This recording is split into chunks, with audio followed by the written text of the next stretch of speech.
out to LTTV.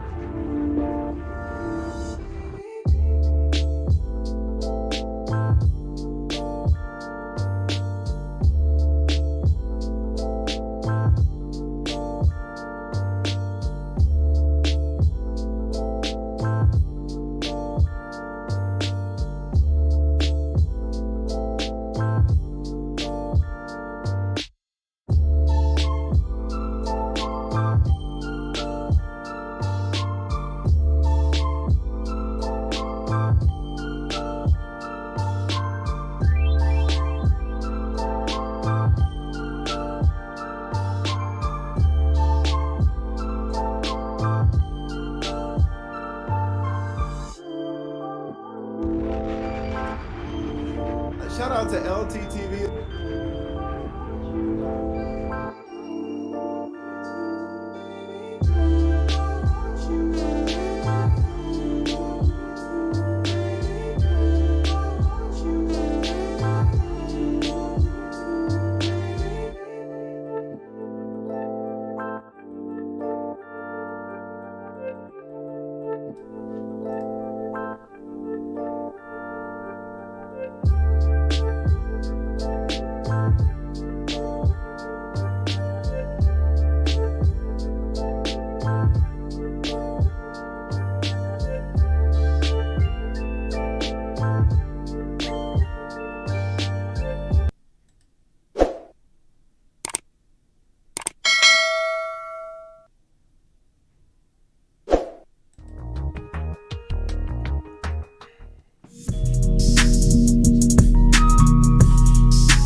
Yeah, LTTV, Blunt Talk with LT, back at it with another video. All right, let's get right into this one. So Pearl has reacted and responded to everybody in Black YouTube. She's called out a few names in particular. She's released private information and private messages between her and MTR. This is one of them on the screen currently.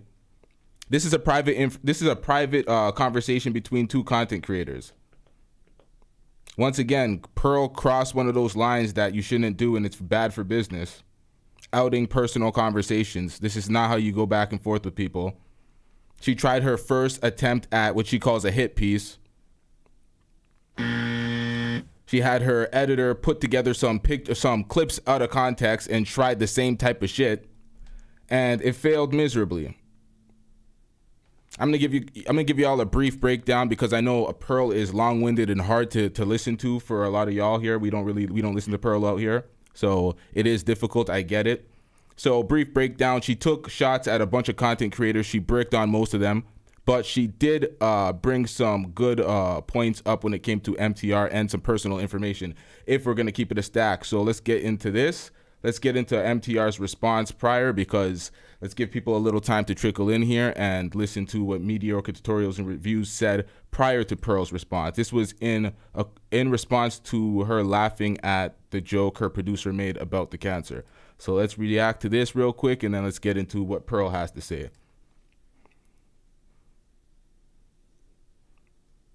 Before we get started in the content here today, the first thing I want to say is shout out to the MT Army.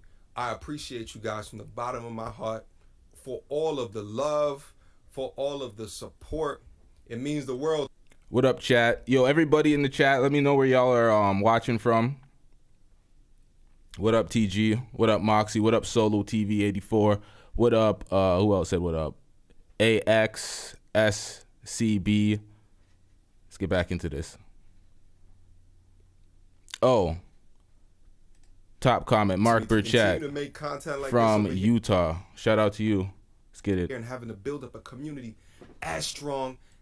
What up, FSC? I missed that one. As what it is. Secondly, shout out to all the content creators that have reached out to me behind the scenes with ideas of how I can roast these people. Let me also say this, is that I've talked about this on my platform before, that this is not a beefing platform. But to say that I was a bit surprised that my condition was brought up on a platform that's supposed to support men or give advice for men in a joking or a trolling manner is the literal definition of hypocrisy, the literal definition of irony. But Now, I thought he would be way more upset with her trying to continue to release the material that he's a part of. He wanted to disassociate his brand, and she's continuing to release material with him on her platform, while saying that he needs to remove his videos or she's gonna put copyright strikes on them. They're past collabs. So this is a mess. Let's get into this. such is life. Now, to catch some people up, in the fall of 2021, I was diagnosed with testicular cancer. Actually, I have a video up on the channel where a few hours removed of my diagnosis, I made a video speaking about what has happened and what will happen going into the future, after which I took about 30 days off to mentally collect myself as I was physically healing through this bout. It was without a doubt one of the most traumatic experiences that I've gone through within my life, and with anybody who's gone through a cancer diagnosis or anybody that has a family member or a loved one that has gone through cancer, you guys all know exactly what it is that I'm speaking about. I released that video because I had one goal in mind, and that goal was to save lives. Now, prior to me clicking publish on the I Have Cancer video, I knew that certain unscrupulous people on the internet, those that will troll to entertain themselves, or just haters in general, will stop at nothing to use information like that, especially information that they think that you're self-conscious about, to utilize that as ammunition to weaponize that information against me. But through that, I chose to release that video because my goal is to help men. And if I have the opportunity to... All right, so this is an important message and all, but somebody let me just do it myself. 2:45. We're gonna get right back into that. I want to get into all the content creators that she dissed right before we get into this. So let's fast forward this and get right back into this. I get it. Cancer is really it's fucked up. Cancer ain't no joke. But let's get into this because she's called out so many people. Let's cover what we're supposed to be covering out here. We'll get right back into this and his response. But let's get into this real quick. Excuse me, the comment box down below. You know what I did? I decided to apologize. I decided to apologize and see, would the people be happy? I don't talk to this bitch, so I put her in the primary. First of all, what the hell is she talking about? She decided to apologize to see if the people would be happy. You didn't apologize because you were sincere. You didn't apologize to display any type of contrition or remorse because you actually felt like you did something wrong. You apologized for the fans' reactions or the content creators' reactions who were coming at you. Is that what you apologize for? Because admitting that it's already a bad look. It's already terrible. Y'all make sure you get the likes up. Let me make sure I heard that right. Low. You know what I did? I decided to apologize. I decided to apologize and see, would the people be happy? Already fucked up. Let's get back into it. I don't talk to this bitch, so I put her in the primary. She going to general. By the way, this sets the tone for just Pearly face. She spends this entire time acting like a dumb ditzy blonde. Do I think she's a grifter? Absolutely. Yeah, I do. I don't think she believes half the stuff that she says that comes out of her mouth. Her friends. All right, so already 3 on the board. She's called out Abba and Preach, Jason Black, Danica Marie, or I'm pretty sure that's how you say her name. Let's get back into this. Danica, I'm not sure. I'm not trying to butcher your name purposely. Crimson Cure.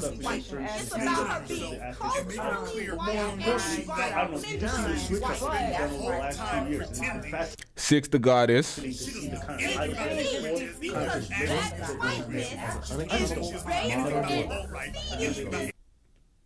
Who? I don't know who that is.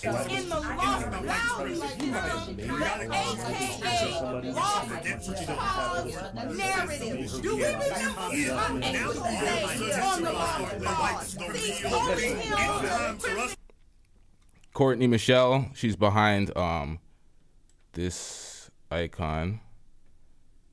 What the hell am I moving right now? Hold on. God damn. Courtney Michelle and a panel of folks. So she's singling out everybody here. Let's get back into it.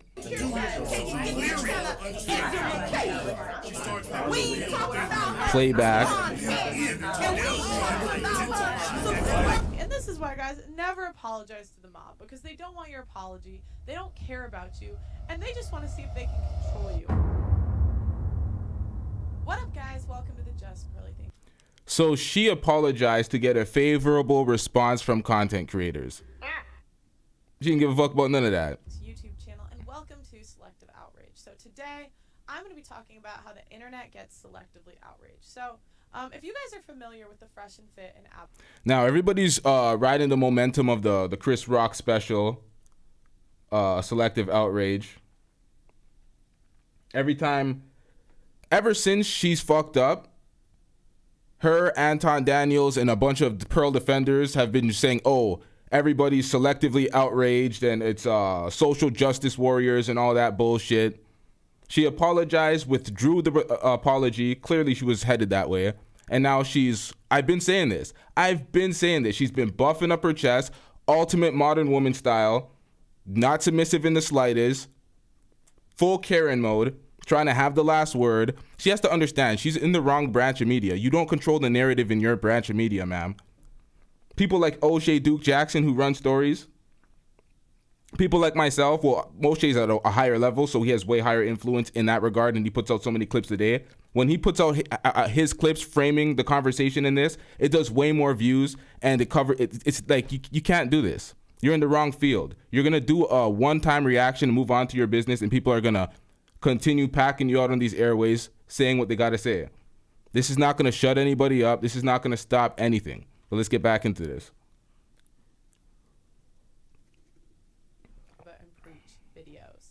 Myron, maybe like a year ago now. This is what I said in the last video too. I said she's cop and please for Fresh and Fit. So what she's going to try to do is make examples for Fresh and Fit to go against the detractors in her mind, the Abba and preachers of the world. He had a video go viral. And I'm going to keep it a stack. This is the uninteresting part of Pearl's breakdown. I think the more interesting part is coming up shortly, where she tries to divulge information, private information, in regards to her conversations with Mediocre tutorials and reviews, and that's a no-no. As a content creator, you ain't supposed to be putting out these private conversations you have with folks. What part of the game is that? She's just ruining her trust for future collaborations. Ain't nobody gonna want to work with her. And she reframes Rolo's lack of cosign for her. She tries to act like Rolo has a cosign for her because of the people that she stands next to. She tries to completely reframe it. We reacted to Rolo's comments about Just Pearly things. He don't fuck with her because he doesn't fuck with women in the manosphere trying to lead men, purporting the message for men with no lived experience in that realm. That's why he doesn't fuck with her. He made it clear, and he said she's an idiot. So there's that too. Let's get back into this. I mean, stupid viral of him insulting Preach's wife. Ab and Preacher, another YouTube channel, and they do reaction videos. This preacher's married, prior to a fucking beluga somewhere, and you're just talking shit. At first glance, you might think that Myron is crazy. I mean, why is this man insulting Preach's wife? And when they do the reaction videos, they really don't tell the full story. And that's what I wanted to talk about today, is a lot of times... Now, is she trying to justify the attack on Preach's wife? Another swing and a miss by Pearl, because even Myron apologized for that. He said it was out of lines. There was no reason to go at his wife. And the picture of his wife wasn't even his wife. It was just some random that was on stage with him. So they took stray shots at his wife. So what you see with these reaction channels is they take a clip of a full conversation. And a lot of reaction channels are looking for clips to take you out of context and not give the full story, and they are lying to you. Now, let's talk about Fresh and Fit. So, volume's a little low. On Fresh and Fit's podcast. Now, and every time I did a reaction to everything in relation to Just Pearly things, I did long form, No taking her out of context. We got full frame and there's no excuses. There's no deflection. There's no excuses. Y'all watch all the Pearl breakdowns on my channel if you haven't already. We did it in long form. We didn't frame anything, miscontextualize things. The only things we had clips of is the video she deleted so we couldn't get the full context of. So she's massive deflections here, unaccountable, unapologetic, chest out modern woman. Let's get back into this. I think as a podcast host, when you have other YouTubers and you try to treat them cordially, you bring them into your studio. Yeah, you don't out their private information, and after they want to disassociate with you, you don't put out content that has them in the content where they want no association with you, and you do not copyright to strike their videos that you did collaborations with after the fact because you mad and you were Karen mode. You don't do that either. So you're telling people how to have the correct decorum while working with content creators, and you fucking up all of it. You lost your copyright strike battle against Sarah Garvey, and now you're going to try to do the same thing for the collaborations you did with Mediocre tutorials and reviews? She don't learn. Not at all. Let's get back into this. You introduce them to your staff. You usually, a lot of times you might be hanging out before, hanging out after, and you feel like you're at least friendly, like friends with these people. And what happened was a couple weeks later. She means she's doing... Wait, hold on. Y'all get my likes up, y'all. We dissed out here. What's going on? This likes is looking dusty once again. Goddamn.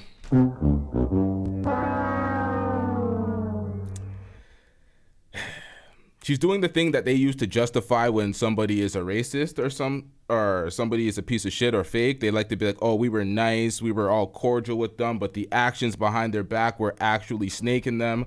It's like, we don't care if you're nice to somebody's face and your actions show the complete opposite. We know what type of folks do that shit. Let's get back into this. JSJ, I wish I could listen to what she has to say. Then go to her channel, nigga. If I were just to play her fucking video by itself with no reaction and no commentary, that's not fair use, nigga. That's thief. That's thievery.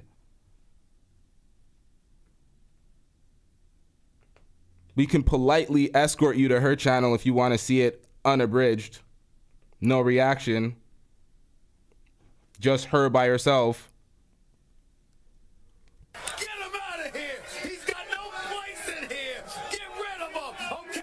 Abba and Preach did a hit piece on Myron, and the way they did it was kind of sneaky. Like, they said that, you know, we were just attacking ideas, paying for box. And then went on dates, then found out she's on the Sugar Baby site. Then when it comes out that she's on Seeking Arrangements, then he actually looks at live stream where he's like, no, we met on Seeking. Like, everything is smoke and mirrors, right? Which is fine.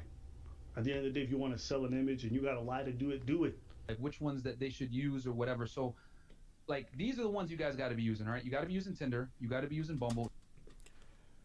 What? Okay, what does this have to do with anything in regards to Pearl? This is Abba and Preach past beef with Fresh and Fit. She's bringing this up to frame what? Unfair, whatever the fuck she's trying to frame, but why would we care? Why would we even feed into the deflection? Focus on what's going on with you, ma'am. You got to be using Hinge. You got to be using, if you live in a Latin-based city, like we live in Miami, so Chispa is good here. You know what I'm saying? Which is a Spanish joint. You know, which it's more like for Latinos. I don't like Plenty of Fish, but I've heard some people use it with some success, and then you got insulting the man, and men just don't respond well to that. Like you bring something. We'll probably have to do a video on that. The slimy thing was they were like passive aggressively insulting the man, and men just don't respond well to that. Like you bring someone into your studio, you treat them well, then they leave and do a whole hit piece on you saying that. We don't care. Let me tell you. We don't care. Once again, this is ancient history. What the hell does this have to do with you? You're capping, so you don't get girls like that. Like, I think anyone normal can see how that's disrespectful. Yeah, welcome to the content creation game. All the videos Abba and Preach did on Fresh and Fit podcast after being on their podcast. So because they were on their podcast, you expect them to kiss their ass and be fake. If they don't fuck with their shit, they don't fuck with their shit. It is what it is. I'm not mad at Abba and Preach for not fucking with Fresh and Fit. I'm not mad at Fresh and Fit for not fucking with Abba and Preach. Can't shame everybody into being your friend or being cool with you. If you guys don't see things aligned, it is what it is. This is ancient beef. Why am I even feeding into this deflection? Let's get back into it. This is the problem that we get into. It's that nobody cares about what's true. Because, 10 million people saw Myron freaking out. But nobody saw his explanation in a stream that gets 150,000 views. And that's the problem with the culture today, is you can paint an entire narrative about somebody and it not be true. It wasn't like Myron insulted his wife out of thin air. Myron felt disrespected. And, So Myron felt disrespected, so you're justifying him attacking his wife who's not a public figure. And he apologized for this action and said it was distasteful and X, Y, and Z. I don't want to misquote him.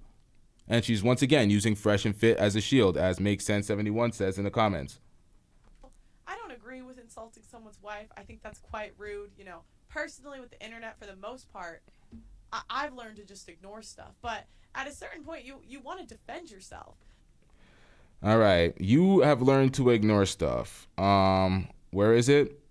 Stop the cap. And a lot of times, She was in everybody's comment section. Everybody that she felt like she could challenge, she was in their comment section. Or not felt like she could challenge. Anybody that was supporting her in their rhetoric, she was in their comment section. So you know for sure that she's watching everybody that is the detractors or the naysayers or the critics against her. She's watching them and she's not in their comment section, but she's watching. She's actively watching. That's why she's out here complaining. She says something that's idiotic. We're going to get into it. Well, a lot of things she says is idiotic, but something that's standout idiotic. Let's get into this. Reaction channels do is they take clip. They paint a narrative and they don't tell the full story. And a lot of times these reaction channels haven't even done the research to make a full conclusion on the story. My point to the audience is that this is dishonest. They are lying to you and they don't care about the truth. They care about clicks and views. So the last couple of Crying to me and I'm not having it. Now, what you do notice is she didn't say anything about my channel or put me in that compilation. I get it. I'm a smaller channel, probably not that visible, so you can kind of just try to ignore shit like this, but we kept everything in full context. She has nothing to rebut from anything that I've done. That's one thing that I noticed in this entire pathetic, miserable, crying ass video that she put out. Let's get back into this.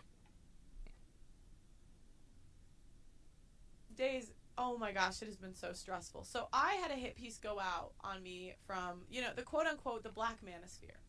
And the black... Once again, crying to me and I'm not having that. shout out to Keenan Grace. Keenan Grace is the voice behind that clip. He's a YouTuber in the finance sector. He has a good channel. Shout out to him. He's the guy behind that crying to me sound effect. Fuck, I lost my point. Goddamn, smoke too much. Let's get back into this. Manosphere is a very pro-black part of YouTube. And I can't acknowledge that. I would say, some of the black manosphere is part of my audience. And what happened this week was they pulled a clips from an interview I had with Nick Fuentes. Now, a lot of these men have been making hit pieces on me for months. For months. They have been saying, oh, you shouldn't listen to this girl. This is your new leader. She's this. Yeah, they would just make up all this stuff. So they have just been waiting for me to slip up and say Crying to me and I'm not having that. something that they can construe as, because I'm a woman, you can't pull me as sexist. So, personally, I follow things that interest me. I always just do what I'm interested in. And I heard about this guy named Nick Fuentes, who is a far right extremist. He has been banned on everything, even his bank account. I invited him on. He offered to... Now, see how she's calling him a fucking extremist in this, but when she was in the interview with those two white guys, I can't remember their names, I think it was Trigonometry, she was telling them how she likes him, she enjoys him. And other interviews, she was talking about how he's a cool guy and X, Y, and Z. She vouched for him. She said that he was a white supremacist, but she also vouched for him character-wise and said he was good, he was nice to the staff, X, Y, and Z. So let's get back into this. Fly himself here. Now, during this interview, we touched on the topic of slavery. And what these reactors did is they were trying to make me look this by pulling clips I said out of context. Now, I mentioned... All right. I can't speak for everybody else. I don't know what these reaction channels did with their clipping it up and shit, but y'all see in full form. We reacted to everything in full form. We took the time. There's no escaping this shit. There's no deflections. We made our decision on you. Although I did not fuck with Pearl before, so it doesn't really matter. Nonetheless, we know what it is. Hold up. Did this interview that all of these thoughts were from Thomas Sowell. I read... Once again, deflection. Hide behind the black man's rhetoric. It's all behind. It's all Thomas Sowell's rhetoric. Sowell. So we explained this in one of our past breakdowns. Talks about... God, this is going to get me in trouble. How slavery was a global institution, and the word slave actually came from Slavic, which is white. Wherever a separate people were enslaved, they were disdained or despised, whether they were different by country, religion, caste, race, or tribe. The Europeans who were enslaved in North Africa were despised and abused because they were Christians in a Muslim region of the world, where they were called Christian dogs. Race became the most visible difference between slaves and slave owners in the Western Hemisphere. As distinguished historian Daniel J. Borston put it, now for the first time in Western history, the status of slave coincided with a difference of race. To make racism the driving force behind slavery is to make a historically recent factor the cause of an institution which originated thousands of years earlier. This enshrinement of racism as an overarching causal factor accords far more with current instrumental agendas than with history. A guy that's written like 80 books on this topic. And now you can agree with Thomas Sowell, you can disagree with Thomas Sowell, and you can even say maybe. We don't care. Let me tell you, we don't care. I didn't use the correct words, but that doesn't make me a person. But the problem is, she always tries to repeat what some black person said and then says, oh, if I say it too, then I'm not racist. So, Pearl, repeat this sentence. Nigger, nigger, nigger, nigger. And said, LTTV said it, I'm not racist.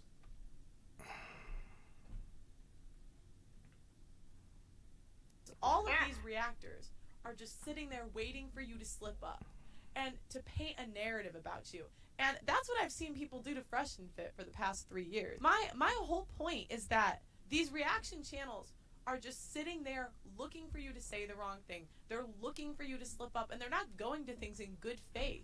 And the other issue you get with content creators, especially reaction channels, is they turn on you at a dime. And that's what Abba and Preach did to Fresh and Fit. They're hanging out in the studio, and the next week they're saying, oh, you're capping, you're capping, you're capping. Now, she has to understand that she's framing this in a false pretense, with a false pretense, and then this is also a deflection, so I shouldn't feed into this. But they brought Abba and Preach on because Abba and Preach started out as detractors.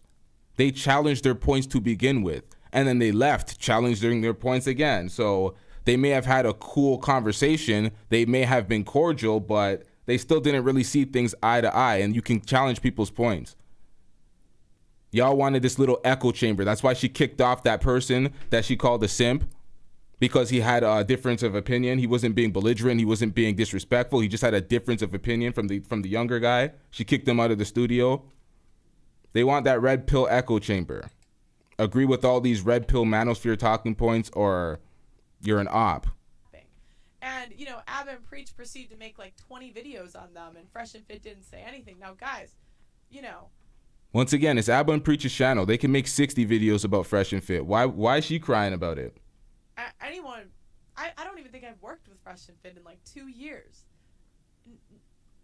I'm not even saying this to defend them, but I just see what the reaction channels are doing. It's like a system.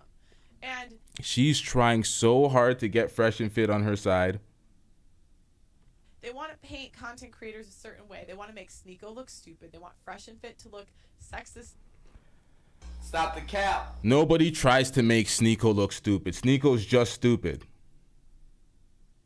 Sneeko does it to himself. Sneeko bragged about being cucked and tried to influence other people into the shit, and then switched up. Man. And racist. And now they've come for me. They want me to look.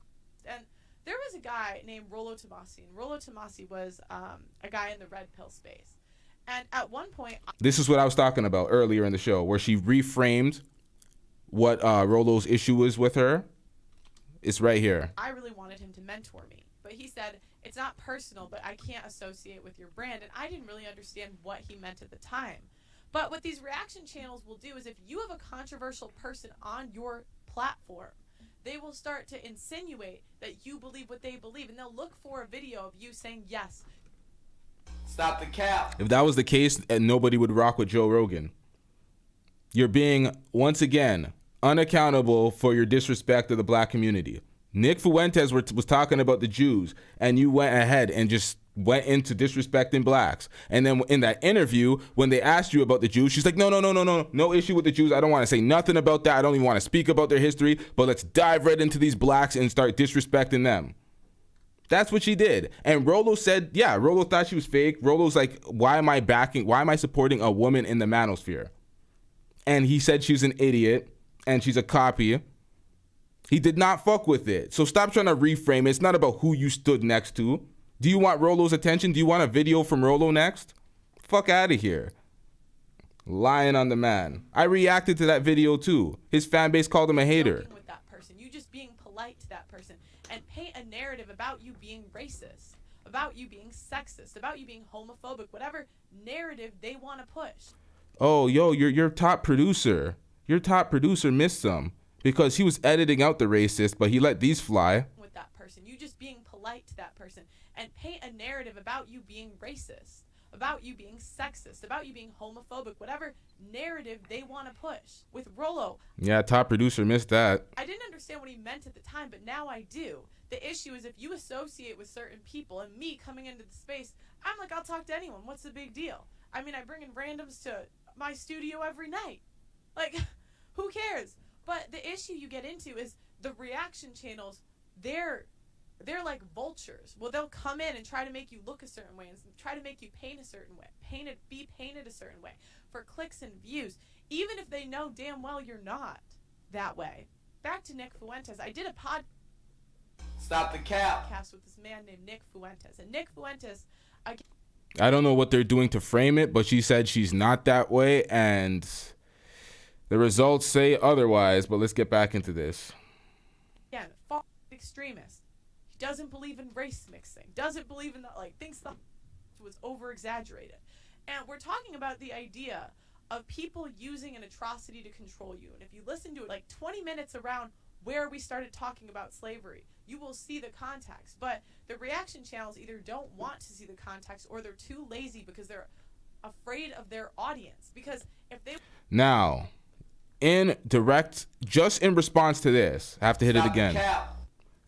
The video was deleted, ma'am. Did you put it back up? Is it out there for everybody to see the full context? Because you keep talking about that one video with the Nick Fuentes situation. You deleted the video. There was no evidence to look over but the clips that we already got out from Jason Black and O'Shea Duke Jackson. Watch the full video, but most of their audience has seen the 1-minute clip. They either don't want to see the context or they're too lazy because they're afraid of their audience. Because now, when she says afraid of their audience, she's specifically well, I don't know if she's specifically speaking about mediocre tutorials and reviews. She could be speaking about other content creators, but this goes into a video that I did when I was watching him live react to the whole incident, because he got I said it in my video, it seemed like he got persuaded by his chat.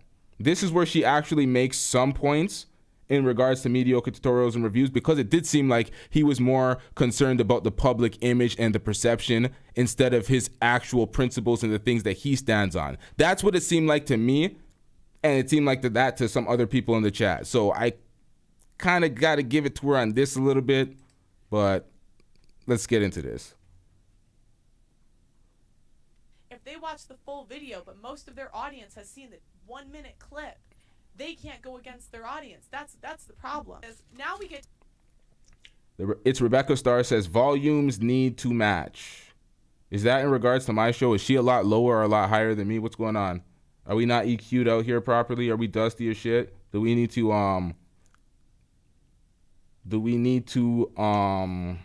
Stop it. Get some help. We good? Be Too Cool with the $5 super chat says, shout out to LTTV, YouTube going nuts right now, LOL. Yep. Shout out to you. Let's get it. To a point where it doesn't even. She is lower. All right. TG says you are good.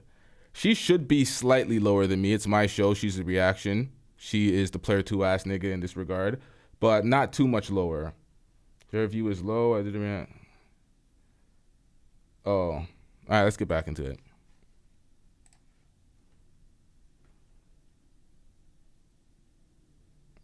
Matter what's true or what's false. It literally doesn't matter because, you know, the reaction channels can make 1 million view video about me or make a, 10 million view TikTok about me, even if they know that that's not true.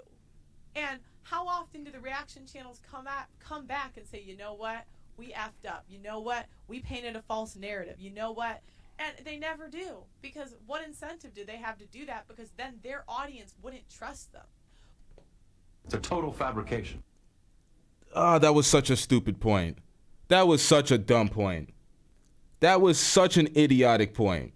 Whenever, I don't know about these reaction channels, but whenever I'm wrong about something, I have to obviously confess, oh, I was wrong about that. I got that wrong. I do this all the time because why? You get more trust in your audience. You're being transparent. You're being honest. You're not going to get everything right. You're not the arbiter of truth out here. I don't know what's wrong with some of these motherfuckers on their platform. They think everything that they say is correct and whatever they say is law. No, you're wrong sometimes. Everybody's wrong sometimes. The fuck is going on out here?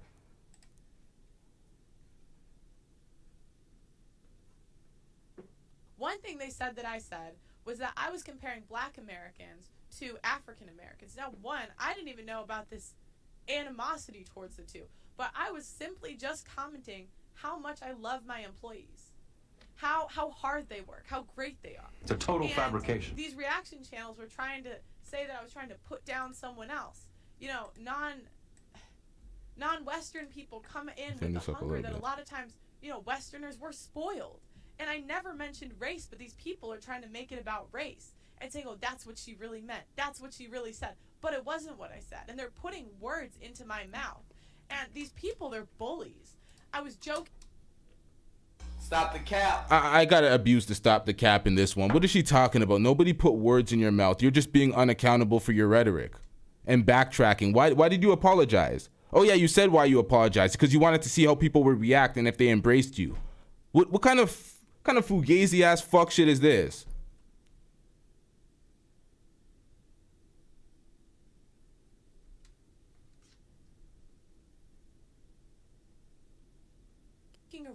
I was joking around with Nick Fuentes, and they said, oh, you can't joke around with him. Sorry, that's my personality. I joke around with anyone.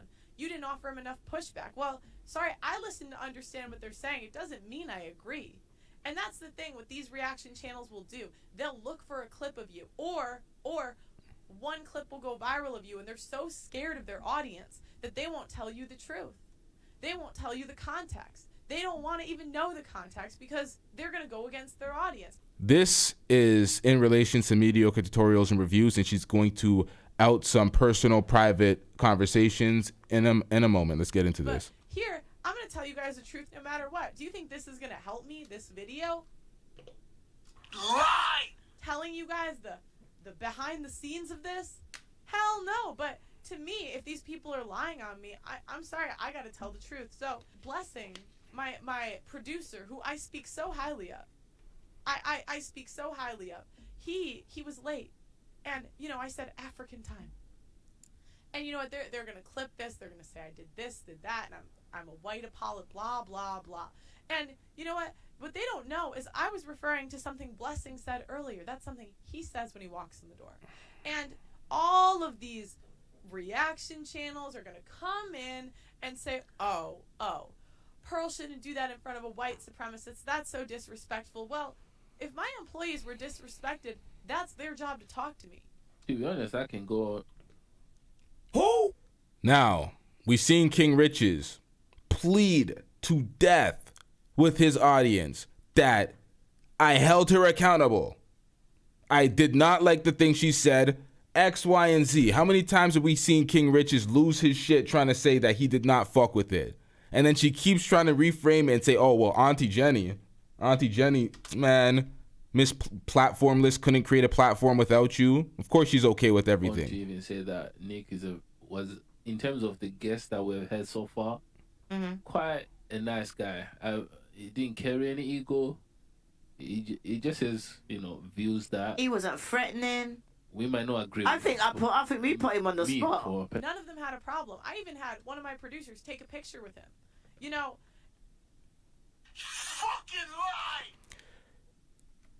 None of them had a problem. That's a goddamn lie. The producer took a picture. That's not what I was putting the fucking lie for, but let's get back into it. This is the problem, is the reaction channels, none of them actually reached out to my employees to see how they're doing, to see if they're okay.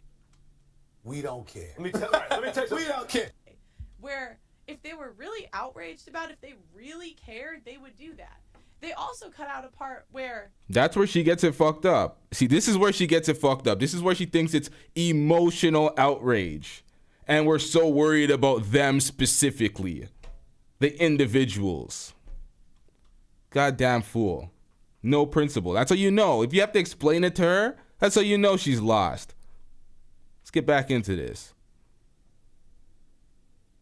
Nick made a joke and said he was kidding. I texted you I'm on my way because I thought I was already 10 minutes late when I was leaving. Yeah, well, it's okay. Blessing was more late African. Well, he's black. Yeah. I'm giving you a hard time. I don't mean And they didn't put in the full clip that said, he said, "Oh, I'm just giving you a hard time. I'm kidding." Now, we didn't have the full clip. That's all we had. And even him saying that, what does that mean? Nobody was ever mad at Nick Fuentes' rhetoric. We know he's racist. He's gonna say racist shit. The fuck is it? I don't know what she's talking about, but let's get back into this. What up, Duke the Don in the chat? Let's get it. Why would they cut that out? Why would they do that? The other thing they put in was that my friend and Nick Fuentes were going back and forth about interracial dating, and that I should have spoken more. I should have spoken up. If Gabby needed help, if Gabby was holding her own, she was holding her own. If she needed help, then I certainly would have helped. But I know the girl, and she was holding her own just fine. So now let's get into MTR's reaction. So MTR, I want to give you guys a little background into my relationship with MTR. I forgot about that. I started off with MTR's reaction and I jumped ahead. I was supposed to jump back into that. I guess we'll jump back into that shortly after. Let's get back into this. If you don't know, 500,000 subscribers, Mediocre tutorials and reviews. And I met him when I was in Miami. And I actually spent... What a brave soul. What a brave soul Pearl is. Because Pearl got on her platform and she was just disrespecting whales. She was like, these women look like whales. And then she has the confidence to get on the platform in this. God damn. The courage. The courage. I want to give you guys a little shout out to Rhea S with the $5 super chat. She shades reaction channels, but she started out as whitest girl in the world reacts. She reacted to and stalked the black manosphere. Of course. Yep. They always try to do this. People ascend to a higher plateau on the platform and then they try to shit on reaction channels. And reaction channels is a large reason why they're even prevalent on the platform in the first place. Why they're reaching places that they wouldn't have reached in the first place. Because people can come through like vultures and steal the views, but they're putting those views in places that they never would have been in the first place. It's adding to your place in the algorithm.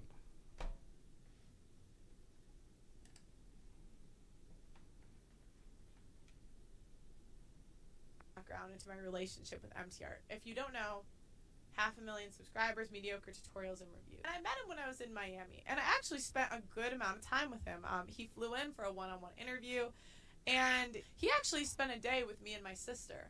Like, honestly, I felt like I actually... Now, this is the shit I'm talking about. This is the shit that nobody was privy to. I don't know about this part, but there's going to be messages, text messages, private conversations. Content creators have all sorts of private conversations. They ain't out on air outing these private conversations. Even when they fall out, those private conversations are private conversations. What part of the game is this? What up, Courtney Michelle? She's in the chat. Let's get it.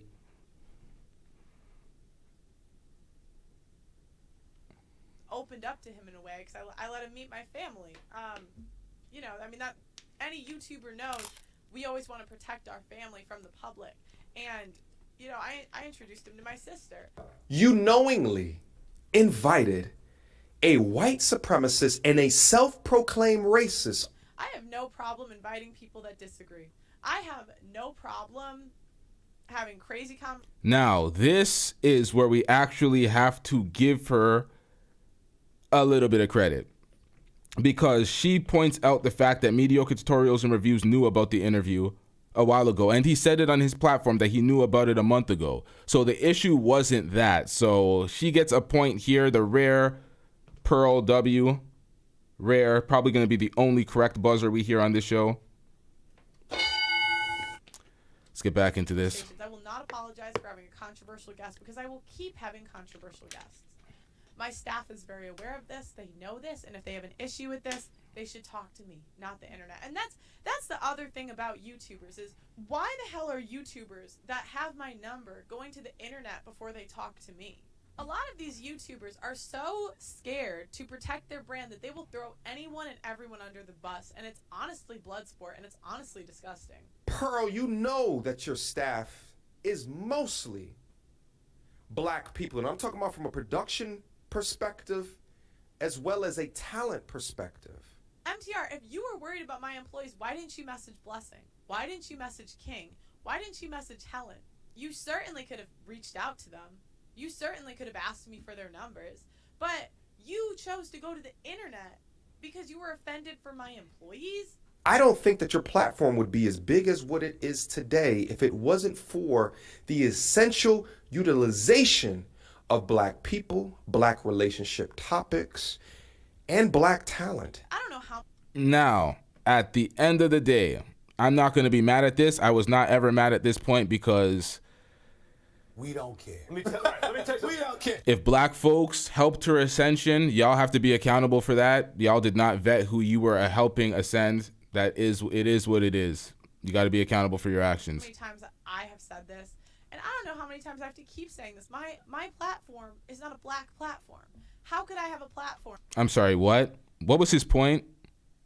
Would be as big as what it is today if it wasn't for the essential utilization of black people, black relationship topics, and black talent. I don't know how many times I have said this, and I don't know how many times I have to keep saying this. My platform is not a black platform. How could I have a platform about black issues if I talk about relationships? My last shows, the two that come to my head, why can't we call a hoe a hoe? Trust me, there are hoes in every color. Oh my God, trust me. And how to be a good... Once again, this comes across as some hating ass shit when it's Pearl having her weird kinky sex parties. You're a woman. When men say these type of things, it's a little different. When she says it, it seems like she's hating. She's not getting the same attention as the other girls. That's how it comes across in my perspective when I see her talk to some of these women. Because she doesn't have better results. She's a modern woman. She's about to touch the danger zone. What's a good way? As Kevin Samuels would say. They go off the titles and they don't even watch it, and then they make a reaction video saying that I said something I didn't, or my show's about something it's not. You know, I'm not going to say we've never touched on a black topic in a year of shows, but shit, in terms of how often, it's really not.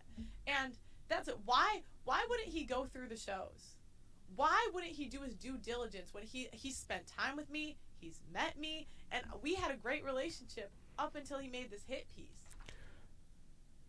Now, when it comes to Mediocre Tutorials and Reviews and her specifically, he had a relationship with her. There was a personal relationship. He did spend time with her. He did spend time with her family. If he was concerned about the actual employees, he could have actually reached out in that regard. But he's the one case that I actually, when I was reacting to it, it looked like he was coerced or convinced by the outrage of his audience. Everybody else, it seemed like they were kind of standing on principle. It did seem like that for him. I'm not sure he's going to have to do a response to that because he focused on other parts in his response. He focused more on her making fun of his cancer, but we're going to get into that shortly. We're going to do a thorough breakdown of everything. Let's get back into it. And the other accusation he had, My says she's a bit mad. She's a bit too mad at MTR. I think she wanted him and she got shut down. It's not about it's not about business. In the beginning of his video, he said that he called her before he made the video. Yeah, he did call her before he made the video, and she crossed the line by outing personal private conversations we're going to see shortly. And it did seem like she wanted her. I remember watching a clip that I was going to react to with her, Donovan Sharp, and MTR, and it was about Donovan Sharp going outside, and I reacted to that on the channel, and I was watching that with my girl, and she was like, it looked like she's feeling MTR. She was giving those vibes, and I was like, okay. So yeah, I'll be seeing shit. Let's get into this. Could have had black people in the same room. We did a whole panel with black people in the I mean, it was a mix of races, but we certainly had black people there too. So again, it's all of these reaction channels saying this is how you should run the show, but none of them have done it. None of them are that successful, and they want to tell us how to run our shows. And the other thing, you know what, an MTR. Now, she makes the point of if you don't like it, you shouldn't watch it. When it comes to the reaction channels criticizing you, if you don't like it, shut your bitch ass up before I get to talking shit about you. If you don't like it, don't watch it, ma'am. All the detractors and all the people, if you don't like it, don't watch it. You give them that advice when you try to say don't criticize, well, you should maybe take your own advice. I am really not about bringing out private things behind the scenes to public. I think it's trashy, but if you're gonna What? Wait, what? Our shows. And the other thing, you know what, an MTR, here's the thing. I am really not about bringing out private things behind the scenes to public. I think it's trashy, but if you're gonna publicly accuse me of things and you're gonna publicly make a hit piece on me, then I have to publicly defend myself. No. What? Behind the scenes to public. I think it's trashy, but if you're gonna publicly accuse me of things and you're gonna publicly make a hit piece on me, then I have to publicly defend myself. Now what's If you don't get that bullshit out of my face, bitch. Now, I don't know. I don't even understand what they mean by hit piece. He didn't make no hit piece on her. He said he's separating himself for X, Y, and Z reasons. Whether you like it or not, you can't shame him into wanting you or shame him into being friends with you or this YouTube partnership, whatever the hell you're going for. Can't shame him into it. That's a trannyism. Can't do it. What the? Hey, yo. Crazy is that I came across these comments while I was live streaming a couple of days ago, and what you found out on live is about the clips is just not true. You know it's not true. I don't know why you're lying to your audience. Now, I thought I was only going to use this once, but she's going to get the correct buzzer right here because he did know about it a month ago and he did actually lie. So, Pearl, one more time. She's right about that. Be Too Cool with the $10 super chat. Shout out to you. And she's over exaggerating, calling MTR as a hit piece. All he did was hold her accountable and said he ain't working with her no more. Plus, he called her before he made the video. Yep. He didn't have. I don't know what this whole I called you before I made the video. You don't really have to do that. Y'all act like y'all are real friends in real life before y'all did this YouTube shit. People have to understand what this YouTube shit is, man. These YouTube friends, y'all are acting like they're your real, like, y'all don't have no real friends in real life. Y'all don't have no circle outside of this shit. Trying to make these YouTube people your inner circle and then crying about it to us after when it goes left. Everybody has their own business interest. This is a business at the end of the day. Let's get back into this. General, and not once. Oh, Just Breathe said, why didn't you this? I'm gonna read some comments that aren't super chats. They'll get through, and I might read some of them because there's some good shit to address sometimes. Just Breathe says, why didn't she address her laughing at MTR cancer? She can't explain that one. She just has to kind of slide that under the rug. Let's get these likes up, y'all. Once again, there's like, what, 3 times as many people watching as there is likes. Can y'all just hit that like button real quick? It's right in front of y'all. We got people out here super chatting, showing love to the channel, spending their hard-earned money. The likes are free, y'all. Let's get these likes up. Let's see this shit go to 100 in the next few seconds. Let's get it. We oh, shit. That shit just jumped up.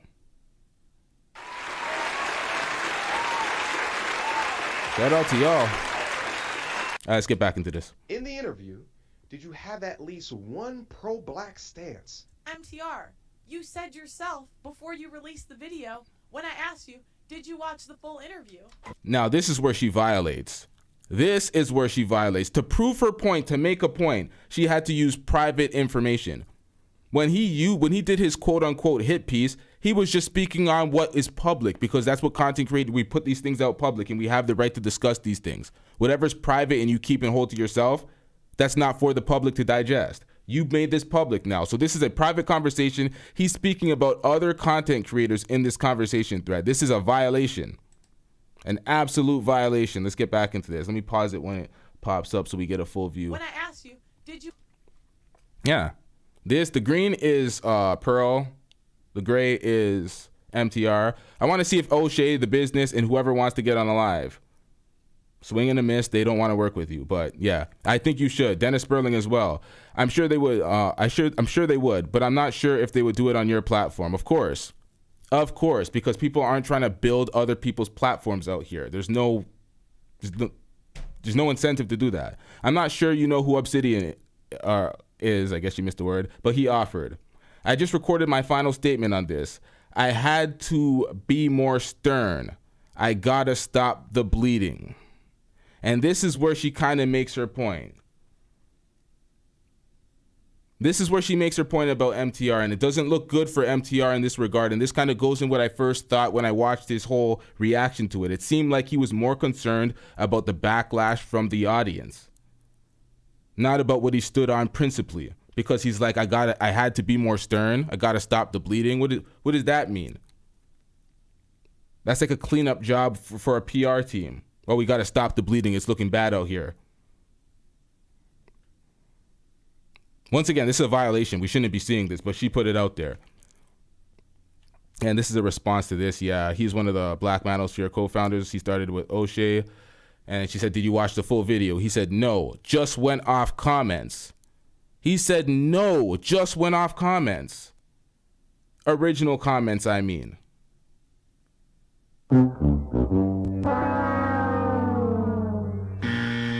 And this is what she was talking about, and this is what I thought when I first... A lot of people disliked when I said that. I got a lot of dislikes and people hating in the comment section. But I'm just saying what I saw.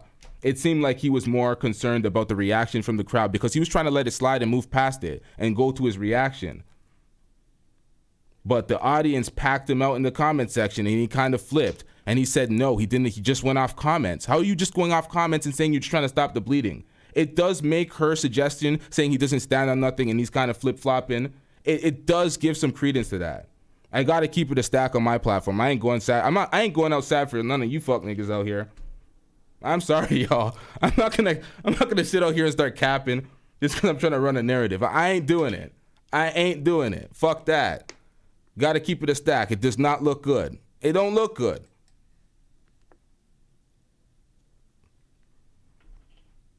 You watched the full interview. You said no.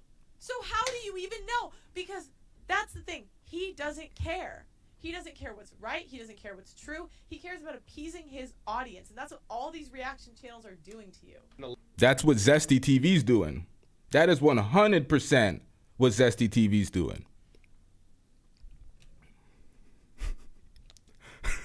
So, yo.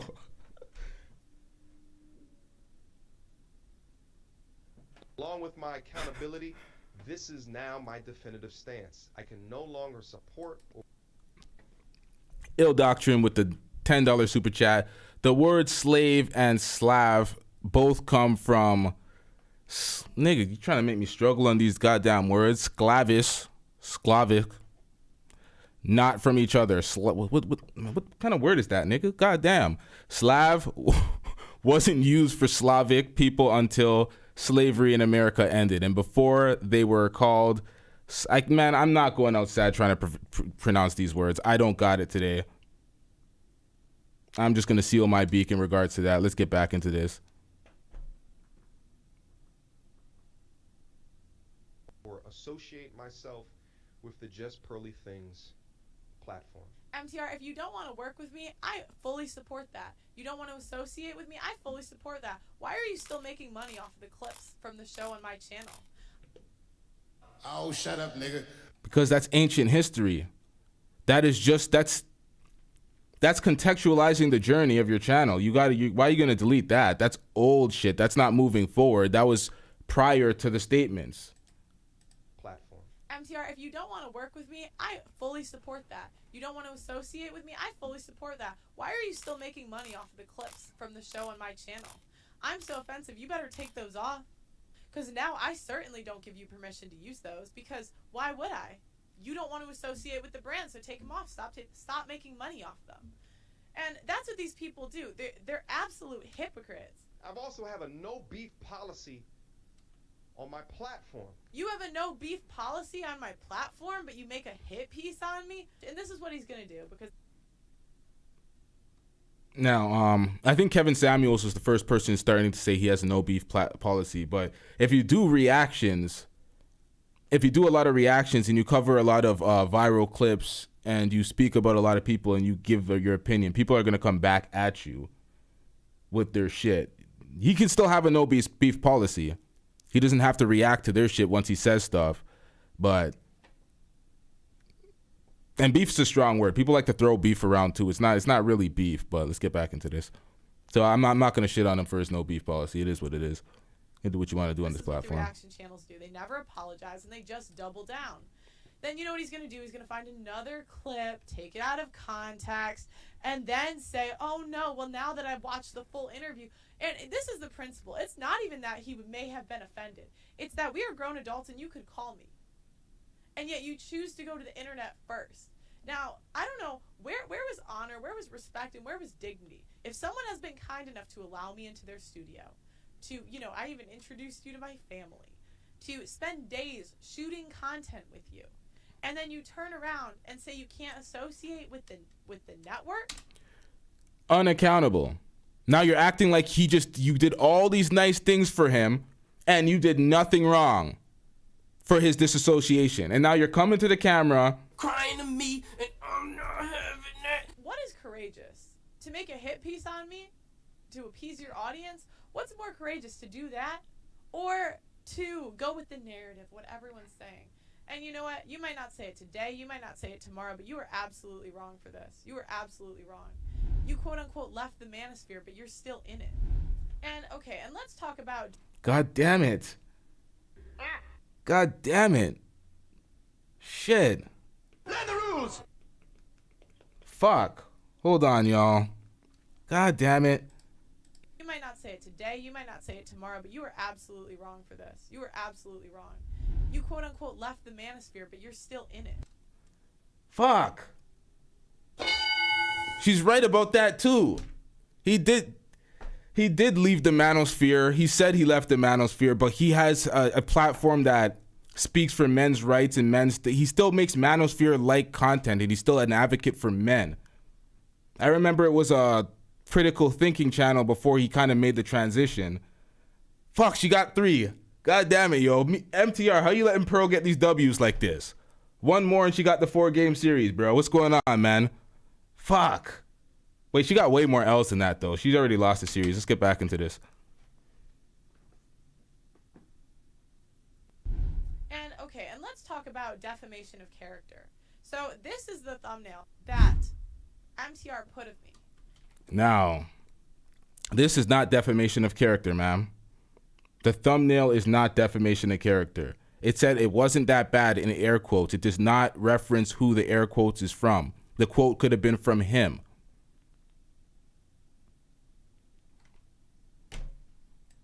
Not defamation. Oh, wait. He said, insinuating that I said that slavery was not that bad.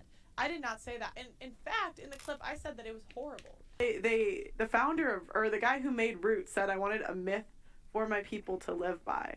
So they often, but that's what they do, is they embellish, and I'm not trying to say it wasn't horrible, it was. Right. But they want to make it like more horrible so that they can control people in a way. How is it not defamation of character? You said it. Now she's trying to be tricky with her shit. She said it was embellished, and then she tries to say it was from the quote, but you didn't frame it that way. You didn't have you were speaking out of alignment. There's a lot of word salad, and now you're unaccountable for it. Because you did say it was embellished, and you're using a fucking movie to justify you saying slavery on a whole and everybody's readings upon it and history teaches it as it was embellished to control people. But you're referencing a movie and not properly referencing it properly. And they're just hiding behind the... Man, let's get back into this. I want to get through this shit. This is hard to listen to anyway, so... To say that I said something I didn't say in the thumbnail.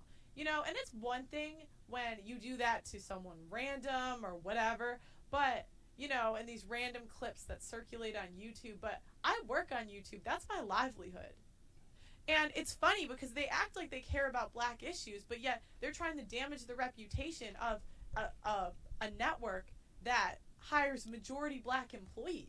And oh, shut up, nigga. What type of point is this? Because they act like they care about black issues, but yet they're trying to damage the reputation of Now you are challenging black folks and how much they actually care about their own. I work on YouTube. That's my livelihood. And it's funny because they act like they care about black issues, but yet they're trying to damage the reputation of you? Because you have all these slaves in your field?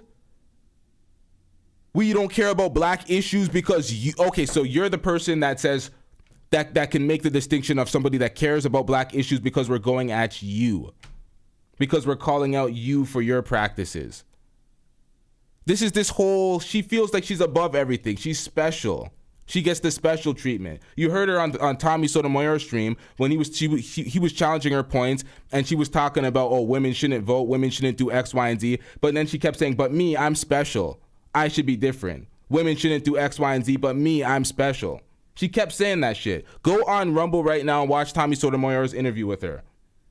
She kept saying that shit. She thinks she's above reproach. She thinks she's special.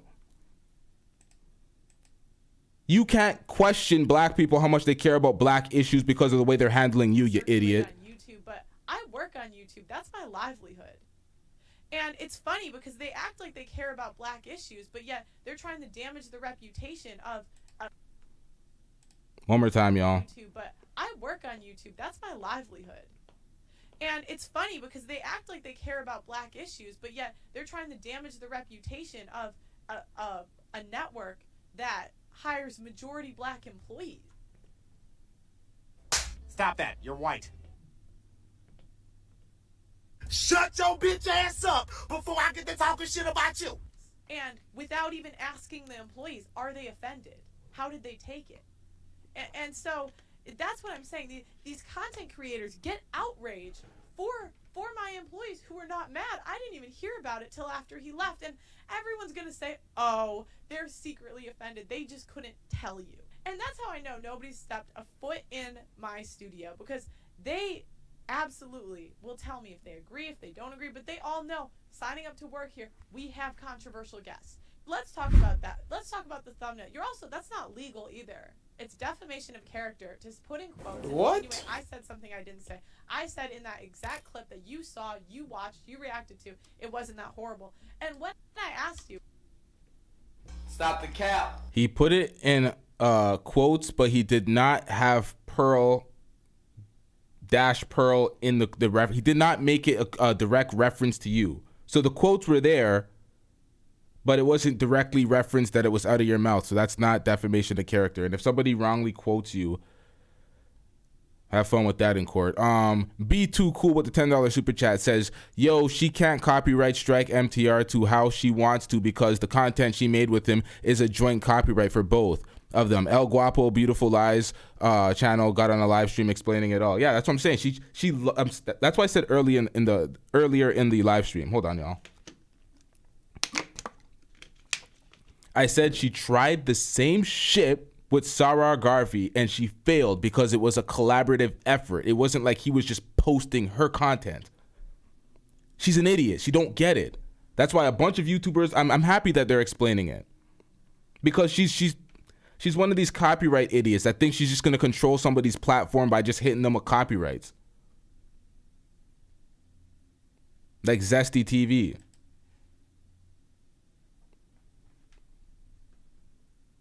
Why would you put that I said something I didn't say? Well, it's how the comments interpreted it. And that's not what I meant. And you know it's not what I meant. And that's the worst part, is he knows I'm not a racist. He knows all of this stuff. And I beg you, MTR, name one instance we had where I treated any of my employees unfairly, where I was rude to any of my employees.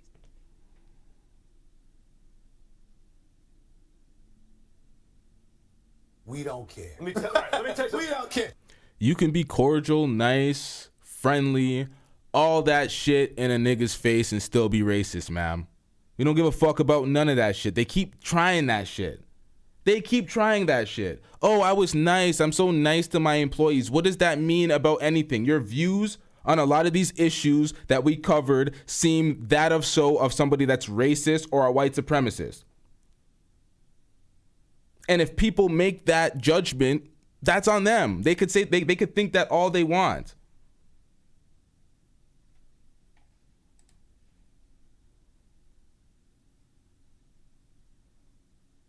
Where I was rude to you, where I was rude to any of our mutual friends. And you know what? In hindsight, I probably would have put out a statement saying he had nothing to do with the nick. Nah, because people always think that racism is just, oh, if you're racist, you're just outwardly mean to people that are in another race. If I'm black and I don't like white people, then I'm just going to be outwardly aggressive and mean to all white folks. If I'm white and I see any black person, I'm just going to call them a nigger. And that's not how a lot of racism is in today's day and age. There's way more covert racism. There's a lot more in the way you think about things that will make you seem racist to other people. Your actions, not just your words in your treatment of people. But we'll get into that breakdown later. I've been talking a lot. Let's get into this. This is what I got to do to react to Pearl. I'm sorry, y'all. This is kind of hard for me.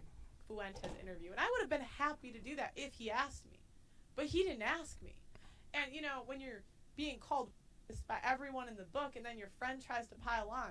And again, all of the ideas that I spoke about were from Thomas Sowell, a author of 80 books on the topic. So you could say maybe as a white woman I shouldn't have said anything about it, but I certainly was quoting someone else. And that's the crazy thing. Oh my gosh.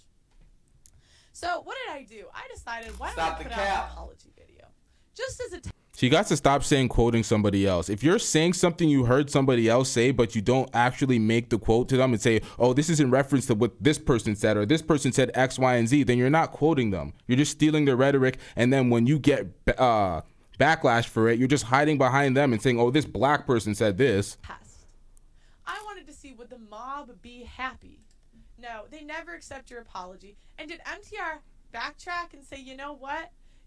Given that I have spent this much time with her, I was more than willing to work with her before. I had no issues before. But now when the crowd goes one way, I'm going to go with it.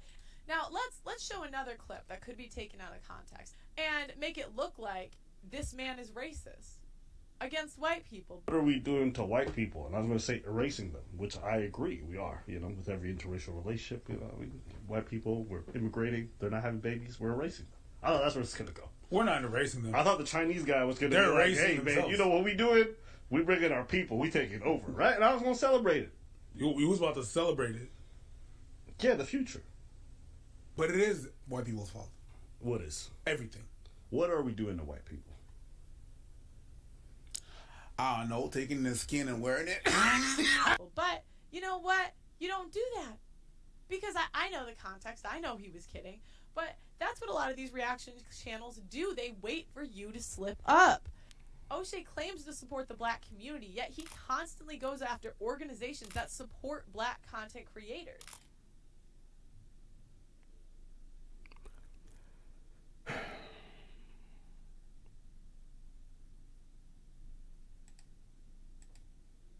Taking their skin and wearing it. But you know what? You don't do that. Because I know the context. I know he was kidding. But Now, right before we get into this next part, because this is one of the most egregious things she says in this entire live stream. That joke, that was obviously a joke. Abba and Preach are comedians. You could make that a small clip and everybody gets it. Nobody's offended. Everybody understands that it's a joke. It's a racial joke, but they understand that it's a joke. They're comedians. They don't really know, but they don't need to contextualize that or frame it for you to understand it. But this point right here.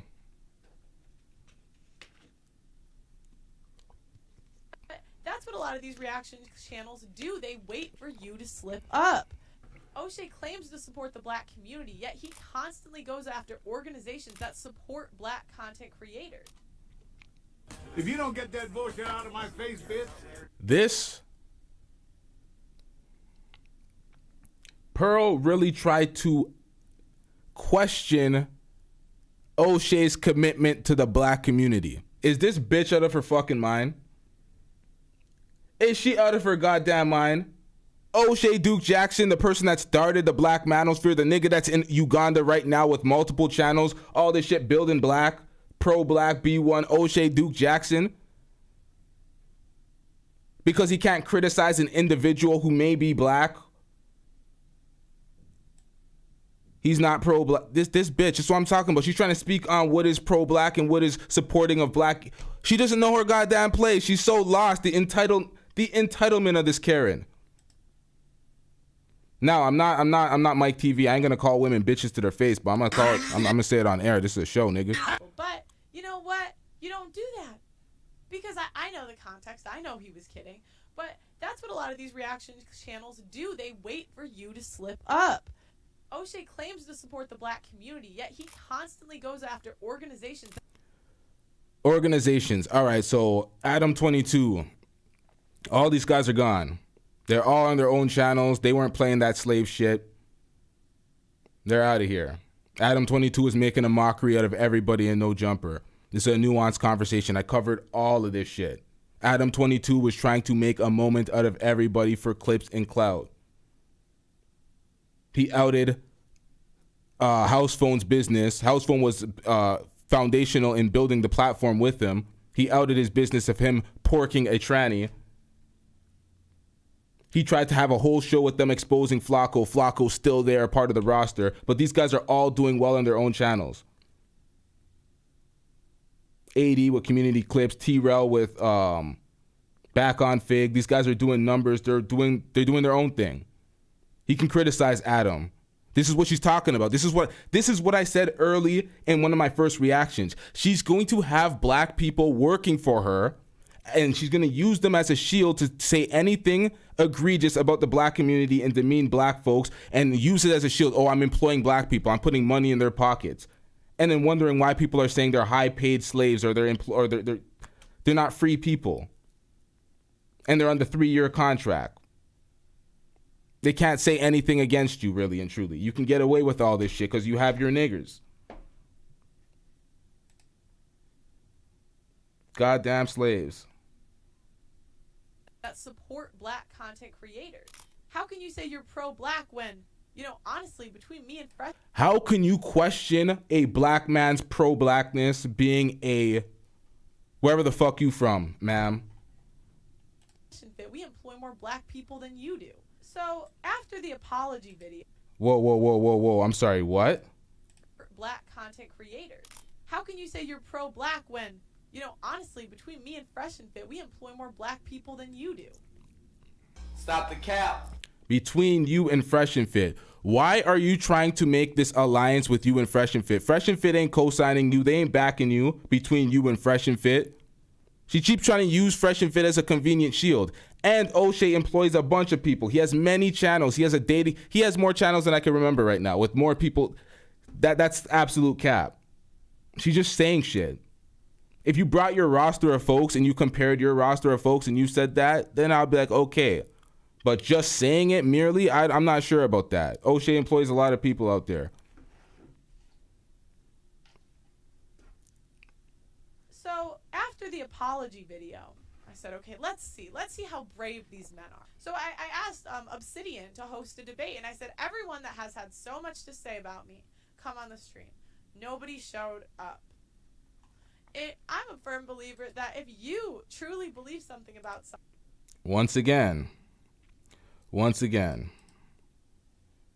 Running it back once again. Everyone that has had so much to say about me come on the stream. Nobody showed up. I'm a firm believer that if you truly believe something about someone, you should be able to say it to their face. And all you... We don't care. Let me tell you something. We don't care. Fucking memory card's full. Hold on, y'all. Give me a second, y'all. Nobody showed up to Obsidian because Obsidian, y'all. Okay, when it came to, I made this point before. Y'all scheduled a stream arbitrarily on Obsidian's platform. A lot of people don't know who the fuck Obsidian is, or they're not subscribed to his channel, or support that. So nobody checked for you when you went on Obsidian's channel. Nobody was trying to build Obsidian's channel. You had your guard dogs on watch. It wasn't really a debate. You should have done that on your own channel or came to other people's channel. That's like me saying, Pearl, put it in the description right now. Pearl, come up or you're pussy. Defend your points while I cook you or you're pussy. You don't believe in the things you stand for if you don't call into my show, Pearl. We're calling you out right now. That's the dumbass point you make. It makes no goddamn sense. Let me fix this memory card real quick. We out here struggle streaming. Let's get back into it though. Nobody showed up. I'm a firm believer that if you truly believe something about someone, you should be able to say it to their face. And all you couldn't even show up to a stream. And you know what? If I was this diehard racist that they think, why didn't they show up? You should want to tell off a race. Tell me how horrible I am. How could you spend hours and hours and hours listening to me talk, but you can't stand by what you said? And this is the thing about these reaction channels. What's courageous? Courageous is going against the mob. And honestly, a lot of these reactors are no better than the feminists that paint a narrative.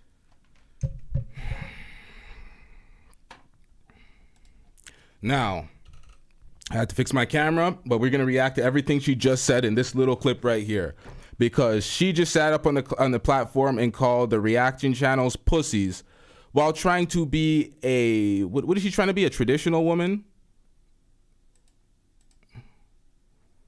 She's trying to be a better than all the modern women she points the finger at, but she's up here saying, she's basically saying if grown-ass men with their own platforms, with their own beliefs and their own principles that don't see the world the way you do, say, I'm out, I don't support you, I think you are racist, or at the least just a fucking idiot that doesn't know what the hell you're talking about.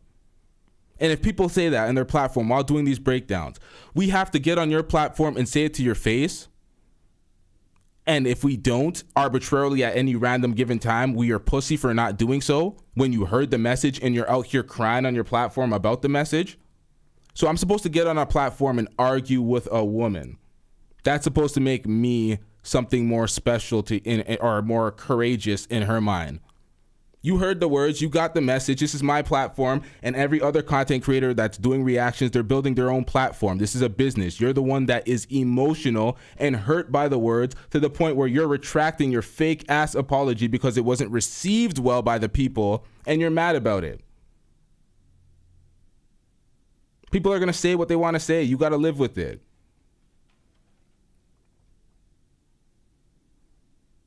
You should want to tell off a race. Tell me how horrible I am. How could you spend hours and hours and hours listening to me talk, but you can't stand by what you said? You can't stand by what you said. Who is not standing by what they said? She put all these content creators in the beginning, and then she called out mediocre tutorials and reviews for specific things, and then she went back to just random. It's for anybody. It's just for all reactors. But everybody know who retracted their statements. You're the one that deleted your apology, or said you were going to take back your apology because you didn't mean it and it wasn't received well. You're not standing on your words. Let's get back into this. And this is the thing about these reaction channels. What's courageous? Courageous is going against the mob. And honestly, a lot of these reactors are no better than the feminists that paint a narrative about men. A lot of feminists, you know, they might take a clip or take a snippet of a story and say, he did this, he did that, he's this. The funniest thing about her her description of feminist is she's the feminist. She's what a modern feminist is, and she doesn't realize it. She's the modern women She is the modern woman that she complains about and tries to chastise on her platform. Everything about this reaction says that. These are all prime indicators. She sat up there and called grown men pussies, black men pussies, because they didn't call into a panel and they were making content about her and they did not like her comments. Do you know where she got this from? And these goddamn I believe some of this is my personal opinion. This is from seeing, because she always says stuff and hides behind some nigga. She always does that. Oh, this person said that. So when she's going to get held to the fire, she's going to say, oh, Tommy Sotomayor said this. She's going to say that because in Tommy's video with her, he's made some similar points to reaction channels being vultures and going after bigger content creators. She's stealing some of Tommy's points.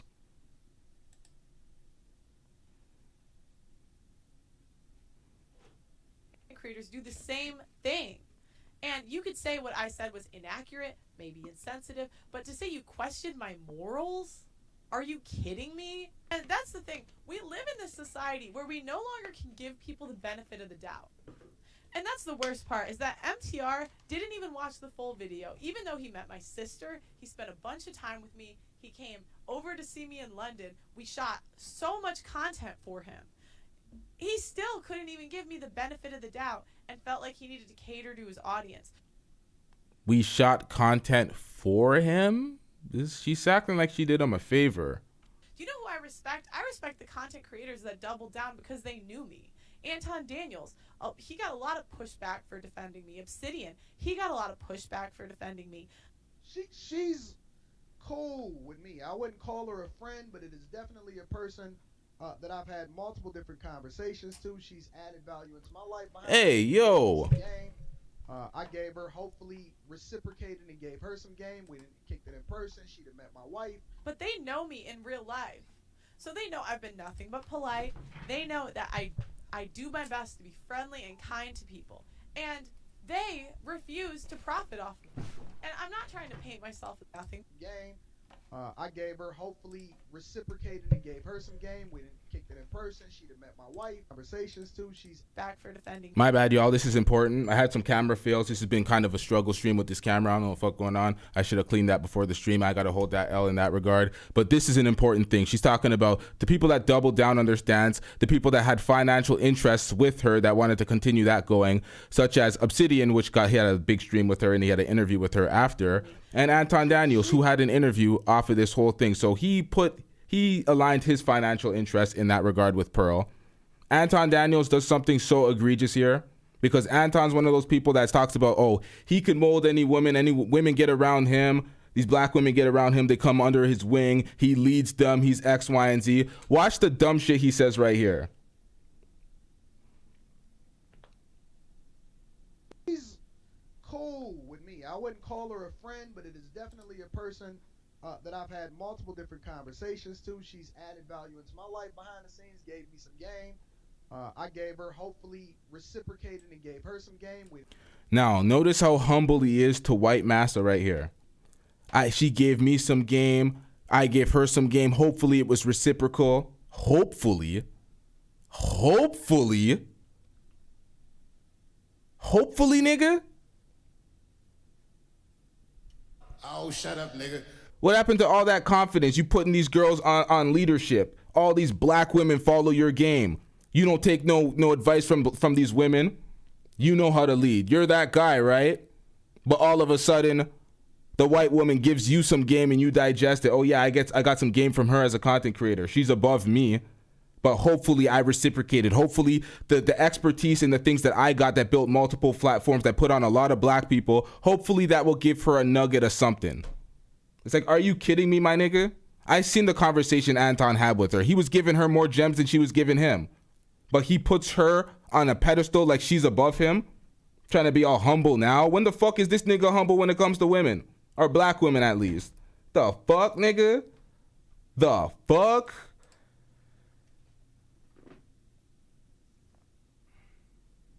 Kicked it in person. She'd have met my wife. But they know me in real life. So they know I've been nothing but polite. They know that I do my best to be friendly and kind to people. Be too cool with the $5 super chat. Anton, Obsidian, TLA, Angry Man equals the 4 Coonsmen with capes for pearly things. Jeez. I haven't heard anything the Angry Man says. I don't watch the Angry Man. The only time I've ever heard anything the Angry Man said in the past. Actually, no, I seen the Angry Man on Lapeef. That's cap. But I heard some of his statements through Duke the Don stream when he was talking about favoritism on streams, and I'm like, what, nigga? You mad that you're not getting favoritism on these streams, on these panels? It was a little weird, but let's get back into this. I didn't hear anything he said about. I don't watch the Angry Man. And they refuse to profit off of me. And I'm not trying to paint myself as a victim. I do very well on YouTube. You guys aren't going to stop me. You're not really going to bring me down. MTR says he's against cancel culture, and he accuses brands of bending to the will of the woke mob. But what did you just do? I'm not mad. I'm disappointed. And I'm going to remain professional. But it just bothers me that companies still will buckle to the whim of this bullshit. Now you guys see the uphill battle in real time that I have to climb, that the content creators in this space have to climb. We've set a whole bunch of firsts in here. One of the first is actually having brands and sponsorship that come down in here and show us respect. And at the drop of a Thanos click, a Thanos snap, they take it away. Why? Because the victims come out the woodwork and say, he's misogynistic. The weaponized term that has nothing to do with my channel. Has nothing to do with my channel, and you know it. I'm disappointed. But it shows the uphill battle that we have to climb. Because you cannot tell me that you did that in good faith. What happened to good faith? You did that. Now, to keep it a stack. Crying to me, and I'm not having that. That's when he lost the sponsorship, I believe. I don't know which sponsorship that was, but that wasn't a good look for MTR. Once again, yikes. He's a male-centric channel. When you're a manosphere channel or you cape for men constantly and you're just doing everything in defense of men, some sponsors may look at that as misogynistic. It may not be right. It might be stupid for them to think that, even if you're not saying anything that's hateful towards women. They just might not want to promote to that demographic, because a lot of sponsors, a lot of people want to promote to women. You have a lot of women watching. They want to use your channel for promotion. Women buy a lot of things, but I don't know, man. I don't know the insight to that, so I'm not going to give too much of an opinion. Let's get back into this. To protect your brand and to build your audience. And you know what? If that's how you want to play it, go do it. But, you know, a lot of people can see through this shit. And the truth always comes out. So you spoke about that, but this is the same way you're bending to the will of your audience. If you go on stream and say that you think I'm... Go on stream and say that you think that you question my morals. Select correctly, or if you let someone into your proverbial inner circle before that they have been properly vetted, these are the people that can bring you down into the abyss as well. Oh! All right, we're going to get right back into that. But William Smith says, ever hear Andrew Tate whine about race issues? Andrew Tate's mixed. You know how confused that would be if he was crying about race issues? That would be very confusing. He's mixed. You're right. I could see how that would happen. And you know what? The worst part is this goddamn thumbnail, because he knows. I messaged him. Did I say that? He knows I didn't say that. And that's the thing. If he's willing to do this to me, I would say he was an acquaintance, maybe a friend. All right? If he was willing to do that to me, what's he willing to do to you? Just keep this in mind. Oh, wait. As you are. MTR is mixed?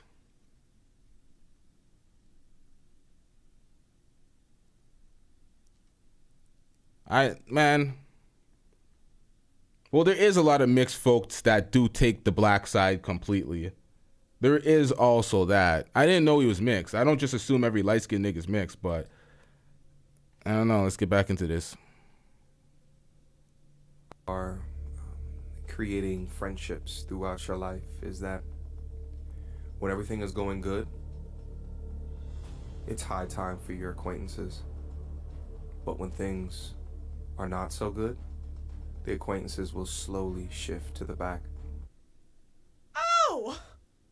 Well. How is it not snake behavior to insinuate that I have and have bad morals after I allowed you onto my platform? Ain't nobody got time for that. Allowed you onto his platform? You made fun of his cancer. You laughed at his cancer, and then you try to blame the producer and say, why would you say that? Why would you say that? And then you left the footage in there. You didn't cut it out. You laughed at his cancer. So for him to make that statement and be like, yeah, your morals are out of attack, and he doesn't want to fuck with you based on morals, he could make that distinction and be like, yeah, it ain't that. You're laughing at cancer. What if? And then he made. Hold on. We're gonna get right back into her shit. I cut off mediocre tutorials and review. Hold on. We're gonna watch a little bit and then we're gonna get into This is not much left. We're gonna get into mediocre tutorials and reviews response because he responded to it, and we're gonna listen to what he has to say. Not this video, but he responded to her laughing at his cancer. After I paid for so much footage to be edited, cut. Also, I'd like to add, you disrespectfully made a video about me. You disrespectfully put something in the thumbnail and defamed my character and said I said something that I did not say. And you pretended to be concerned about my employees, but you didn't even reach out to them. And you know what? I'm going to disrespectfully post all of the footage that we took because you know what? Honestly, that footage was fire and I'm making money off it. Jesus Christ. All right, so she said that she gonna copyright strike the footage that he has because he should take it down because he disassociated with her, but she's gonna continue to put out the footage and make money, chest out. And you know what? I'm gonna disrespectfully post all of the footage that we took because you know what? Honestly, that footage was fire and I'm making money off of it. And no, you do not have permission to use any clips on your channel. You know what? And I will. You know what? MTR. I'll give you a video. I already know how the reaction channels do it. So I'm sure he's just going to double down, find another clip that Pearl looks like is an ill will. Pearl looks bad. And you know what? I'm sure he's going to find something else to paint me in a certain light. And you know what? That was a pretty controversial conversation, so I'm sure he's going to find it. And you know what? I'll give you a chance. You can come if you admit you messed up. Maybe we can repair this. No, not right now. And that's what honestly all these reaction channels do. They just pull clips and like they're looking for it. And guys, you're gonna start to see it after some point. Also, MTR, I'm asking that you take down all videos of us together on your channel because you don't want to be associated with my platform. So I'm giving you the opportunity to pull all clips because I don't want to have to copyright strike you, but I'm appeasing to your wishes, and if you want to disrespectfully diss me on a video, then I will disrespectfully tell you that we will copyright strike you if you do not remove the videos. And also, guys, we're re-uploading the videos of Nick Fuentes, and if you want to see the full videos and see all of the context, go on to our Rumble. That link is in the description. Another instance that Abba Preach did this. So she's re-uploading the content that she apologized for on Rumble. She's uploading all his related content and she's gonna copyright everything of his. She's definitely hurt. This is very petty. Someone said she's so petty. Someone said that she's hurt. She's definitely hurt. She's unleashing her full wrath on mediocre tutorials and reviews right now. All aimed at him.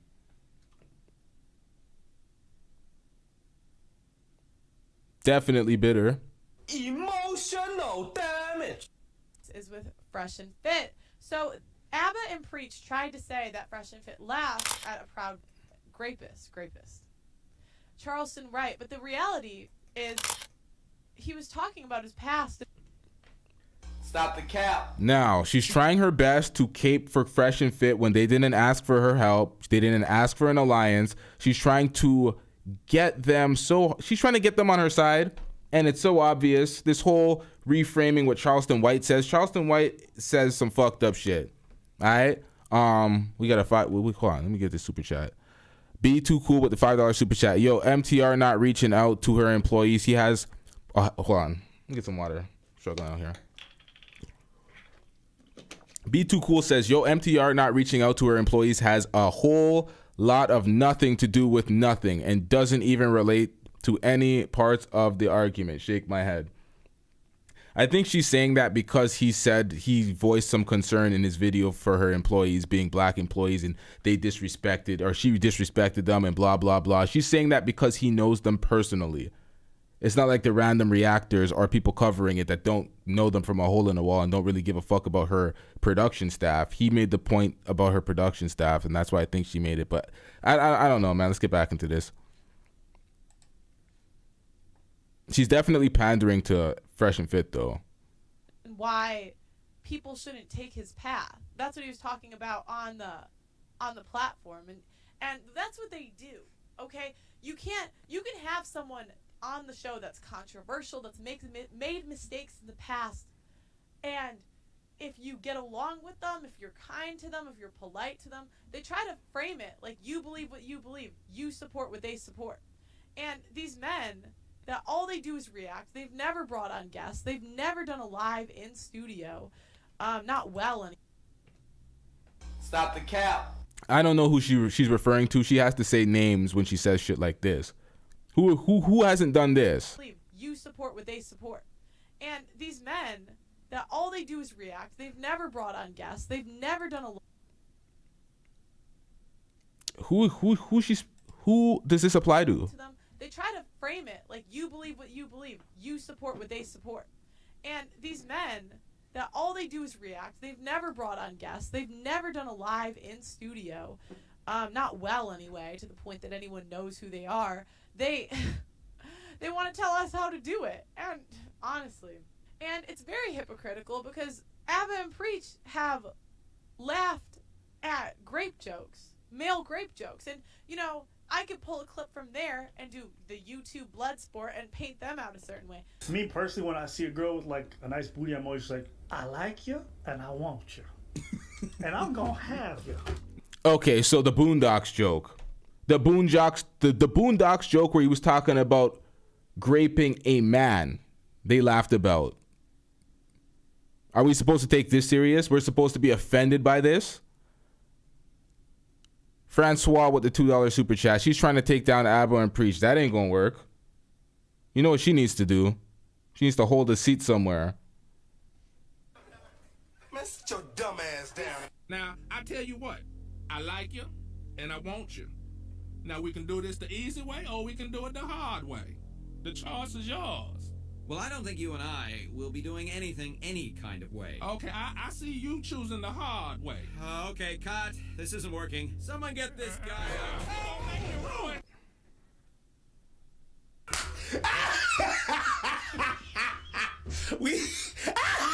No, that's bro.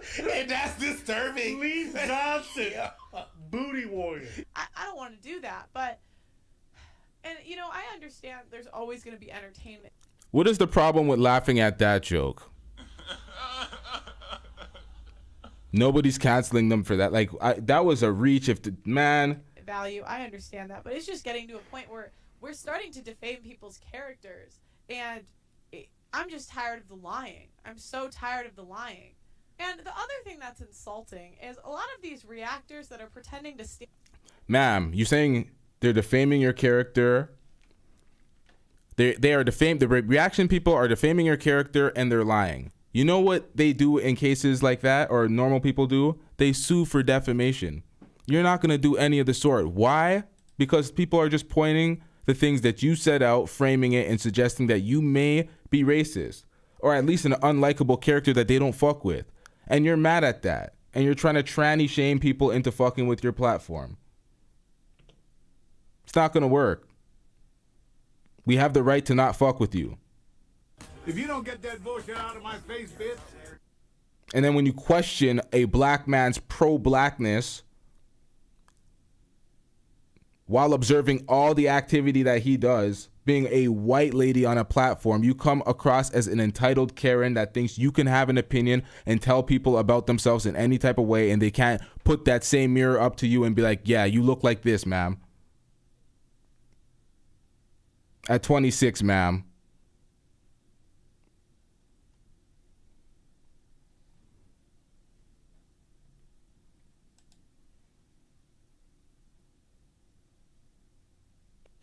employees are calling them slaves. The colonial mindset of Pearl has people working on her quote-unquote plantation. That's why Pearl is a modern-day female slave master. See, now she's trying to take her shots at Six the Goddess. And who? Sarah Garvey? The colonial mindset of Pearl has people working on her quote-unquote plantation. That's why Pearl is a modern-day female slave master. As if I am a slave master? Are you crazy? Oh my God, are you nuts? How insulting. It's like they're standing up for my employees by calling them slaves. What the? You guys are... They are slaves. You think you can say whatever they want about black people and then be like, yeah, I got my employees here. I'm not racist. Oh, I'm nice to them. King Rich's colonized channel, 3-year contract on his own channel just for the rights to your studio instead of doing it the way normal studios do it, where they pay an hourly fee or a prorated fee for a week or whatever said time that they do to operate their business. You colonized his channel. He gets a percentage of his own channel. That's what we were laughing at. Well, for me, at least on my channel, that was the main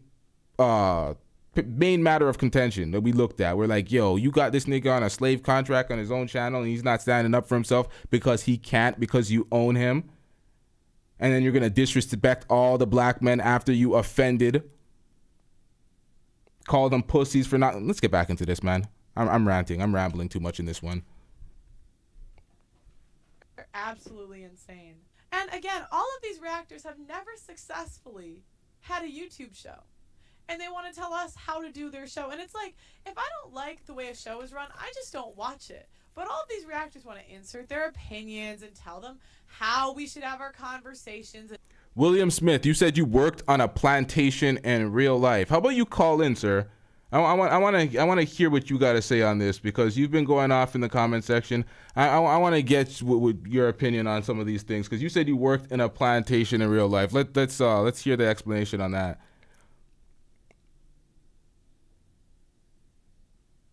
And in what way we should have our conversations, when it's like, you guys haven't done it successfully. Most of you are small, and none of you have had a live show. That's like me telling you how to clip people out of context. I don't know how to do that. A lot of these YouTube channels, they do it to anyone that's bigger than them. They're just looking for someone big that they can tear down. Like, look at this business guy. He did this shit to Kevin Samuels, the godfather of the manosphere. Anyone that's bigger. Hold on. None of you have had a live show. That's like me telling you how to clip people out of context. I don't know how to do that. A lot of these YouTube channels, they do it to anyone that's bigger than them. Crying to me, and I'm not having that. They're just looking for someone big that they can tear down. Like, look at this business guy. He did this shit to Kevin Samuels. This business guy, he did this shit to Kevin Samuels. You hear this? This is her dissing Jason Black. I'm pretty sure Jason Black's live as well, going in on her. It's the godfather of the manosphere. The problem. You see, the problem with... The godfather of the manosphere. They're just looking for someone big that they can tear down. Like, look at this business guy. He did this shit to Kevin Samuels, the godfather of the manosphere. The problem. You see, the problem with Kevin the Perfume Don, let me put y'all up on some manhood for a moment here, and some real facts. Because, by the way, he's still repeating this garbage that the average male weight has not increased since 19... All right, so she did an interview with Tommy Sotomayor where Tommy was interviewing her and somewhat defending her. She didn't have a problem with Tommy cooking Kevin for copying his rhetoric, because at first I defended Kevin, and then I realized that he copied Tommy. And then I called it out in the video that he copied some shit verbatim, a whole skit verbatim he copied from Tommy. And we reacted to it. So I don't see her calling out Tommy for calling out Kevin Samuels, but she's going at Jason Black. Not off of principle. This is off of convenient enemies.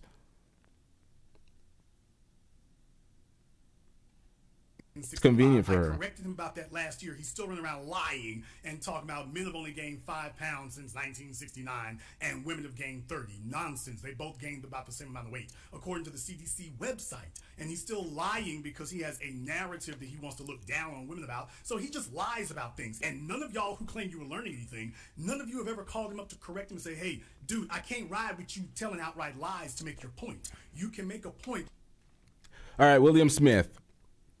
You said get the likes up to 200. I've been noticing you in the chat. Yeah, he said been trolling all stream. He will say get the likes up and then say some hating ass shit and then be like, oh, we're men. What are we complaining about? Some white woman or whatever the fuck this nigga was saying. You was saying some bullshit. You think I didn't see that? I seen it in the chat the whole time. That's why I told him to call in, because I'm like, yo, you're just talking in the comment section, bro. If you want to speak and you want to give your opinion in long form so we can actually hear what the hell you're saying, then call in. But other than that, what are we talking about here?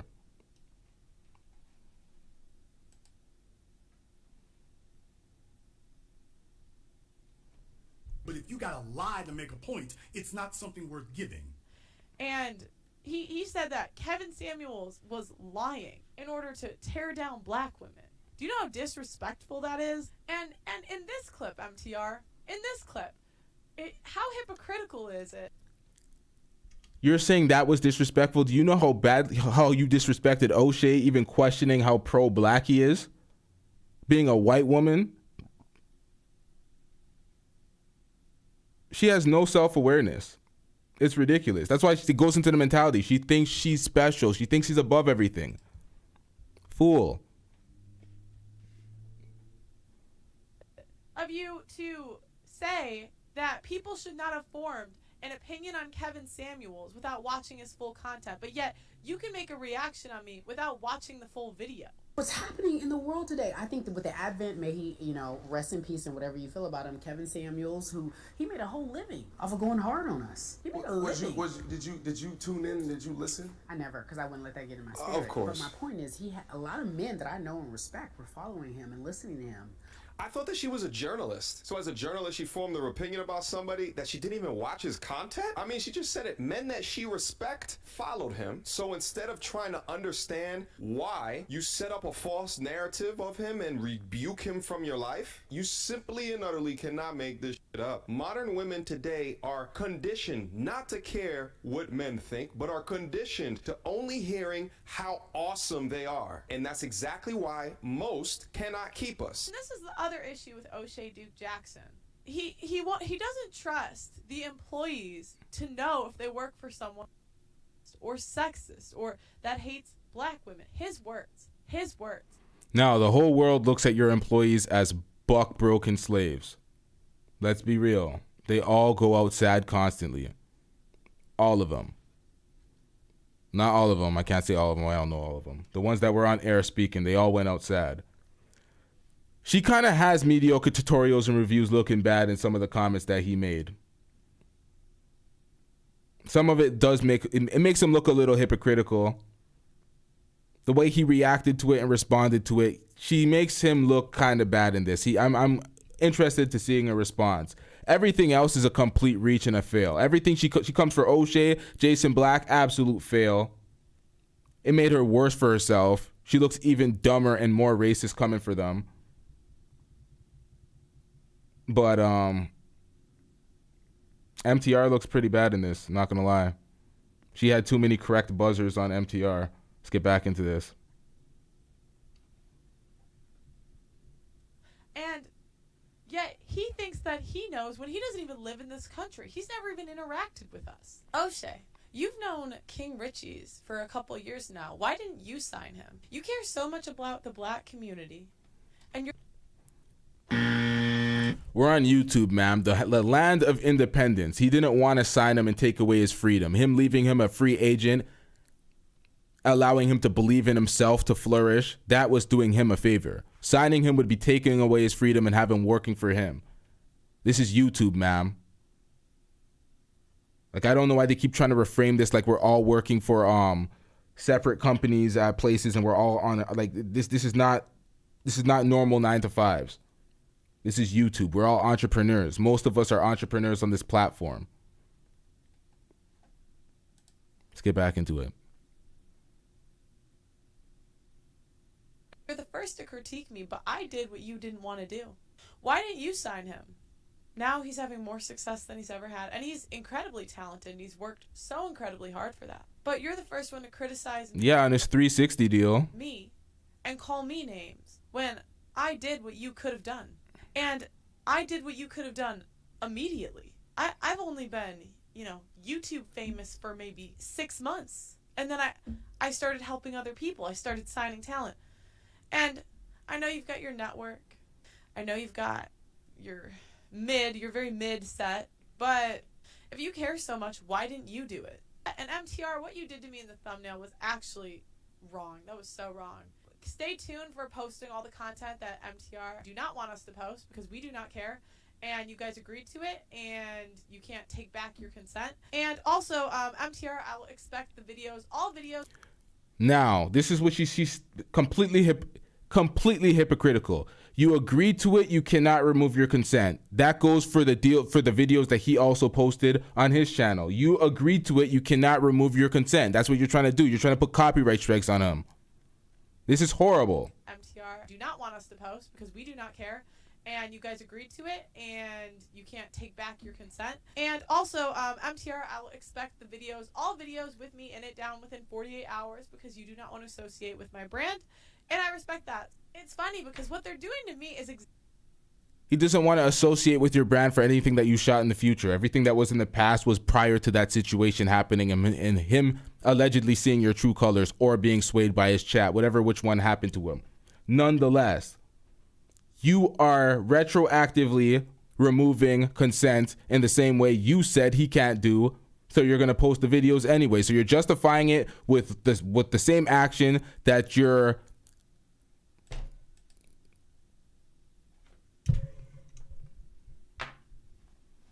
MTR, I will expect the videos, all videos with me in it, down within 48 hours because you do not want to associate with my brand. And I respect that. It's funny because what they're doing to me is exactly what I was talking about in the clip. They're using an atrocity to try to guilt me and try to control me, tell me who I should have on my platform, tell me the way I should run my show, tell me that I am not good to my employees, and that is what these undercover feminists do. I like having people that disagree. I like having all different forms of opinion, and I will not apologize for having somebody controversial on my podcast. I am more than willing in the future. And I would also like to extend an invitation. If somebody thinks I'm misinformed, DM me. Let's get you on the show. Tell me where I was wrong and tell me who I should have on the podcast to correct myself. But it's one thing when you want to correct me or say something's inaccurate, but it's another thing when you go after my character. To everyone that thinks that I was wrong for bringing Nick Fuentes on, to everyone that thinks I shouldn't be able to have guests from the far right or the far left, to everyone that doesn't believe in freedom of speech and bringing on canceled people, I'm one of the last remaining platforms that still brings on people that have been kicked off of all platforms, including YouTube. And every day, we fight so hard against cancel culture that we risk our entire platform by having people on. Now, it's crazy because we have CNN, BBC, Piers Morgan. They have the most controversial guests in the entire world on their show. But for some reason on YouTube, you get canceled for having controversial guests on your platform. And I'm young, and I still have a lot to learn. And we're not always going to get it right. But here at Just Pearly Things, we believe in freedom of speech. Here at Just Pearly Things, we believe in giving a platform to those who have none. And here at Just Pearly Things, we are going to continue to have controversial guests on again and again. And to those of you that don't like it, you can kiss my ass. All right. I had to use the washroom. I missed all the rest of that.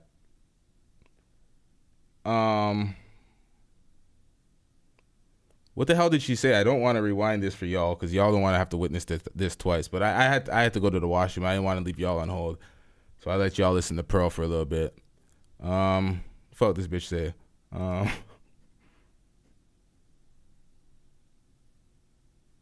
The last remaining platforms that still brings on people that have been kicked off of all platforms. You're done. What kind of music was that? Hold on, I can't get through that. All right, you guys got it. I ain't doing that. Was someone laughing at my term washroom, bathroom, same shit, nigga?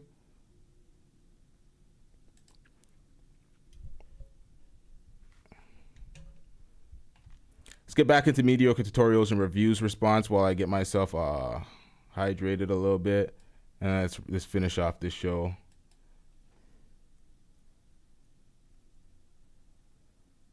Save lives because I speak about something that's not given enough airtime within this society, then I absolutely will. And I would never take back that decision, especially after receiving email after email from people affected, from mothers and fathers saying thank you because of what you said and urging men to go get their physicals and their screenings. You have saved my son's life. And my response to them is, if I had the opportunity, I would absolutely do it again. All of the hate that I have received, all of the people alleging that I've never had cancer, they can all kick rocks because I want to deliver value to this world at the end of the day. Now, to everybody that's just like, yo, roast them up, bring them to the barbecue. I'm gonna let you guys know right now that this is not gonna be this type of video. Another person that I consulted with and I showed the original cringe video to was my pops. And ever since I was a little kid, I've always leveraged my pops on how to handle unique situations like this. And of course, he gave me the, when they go low, you go high. So he said, ignore it. Don't even respond to it. But then I thought to myself that there's a lot of young men today that are dealing with bullies, they're dealing with enemies, they're dealing with opposition, and they don't know how to handle the situation, or they emotionally... Yeah, this is a men's channel. This is a men's channel. She was right. He is a part of the manosphere. He is a men's channel, but... react to something instead of logically respond to it. So I want to bring you guys through my thought process of how I contextualize this situation to allow me to be happy, chipper, and just go on my day. So I'm gonna utilize this as a teaching lesson, as well as you guys to understand a little bit more about insights regarding me, because maybe I'm tripping, all right? Maybe this is just completely funny, ha, kiki. It's fair game to utilize shame and insults and specific. Now, while we're reacting to this, if anybody wants to call in, feel free to call in. I will link the Discord link in the chat right now. I've seen a lot of back and forth. I did not keep up with the chat. I vaguely read some of the things, but I've been seeing some back and forth. I want to see y'all call in. William Smith, definitely. I want to hear your plantation stories. I didn't read it in the chat, but specifically a cancer diagnosis or laughing at a cancer diagnosis in order to exact revenge upon our enemies, right? So in order to understand that, let's understand first the context of the situation. So here's the long story short version of the situational context. And it's as follows. Just Pearly Things does content with Nick Fuentes. I land in London a month later, unaware that this content was done, and did not watch the content before coming into London. I get back from London, the story blows up, and I slowly come to the realization of the gravity of said comments and decide to distance myself away from the Just Pearly Things network and platform. Now, before I drop my video entitled Holding Just Pearly Things Accountable, I called Pearl, had a conversation with her, and told her that I'm going to publicly distance myself away from her platform, as well as her offering to me to not air the footage of the Red Pill Bachelor. And let me also talk about this. The reason why I chose to do that is because people would still associate my brand towards her if future content was released on her platform. I never addressed that video again on my platform, and even live streams that I've had where people have asked me specific questions, I have chosen to not say a damn thing. I left her alone, I left her platform alone, and I continued to create the content that I wanted to. But yet she's still hurt and made you the primary attack piece in her video. That's weird too.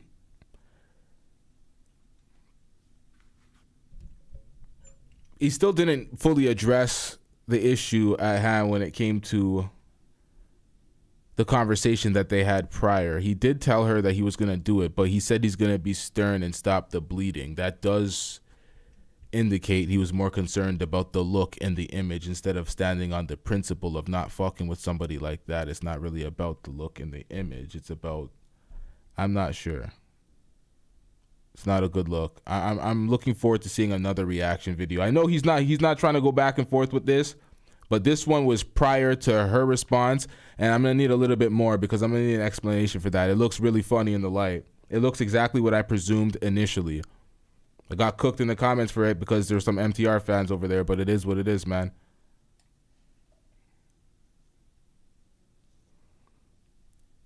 Create. But over a month later, I am now one nut, laugh, laugh. Bringing up and making light of a man's bout with cancer seems like a disproportional response to me. There's gonna be a lot of people that will disagree with that, but I think that the majority of more... A disproportional response from Pearl. Just like a woman. Well, a scorned woman is going to have a disproportional response all the time. And Pearl is no different from any modern woman that you guys speak on, including the women that she speaks on. She just thinks she's special. It doesn't mean she's actually special. She is exactly what the modern women are today. Moral, sane, happy, value-added people, results-driven and oriented people on society would agree with me. So then I asked myself, well, why is the response so disproportional? And it's either A, they're just doing it for views. They're just doing it for clicks. They're doing it to just drum up some drama shit.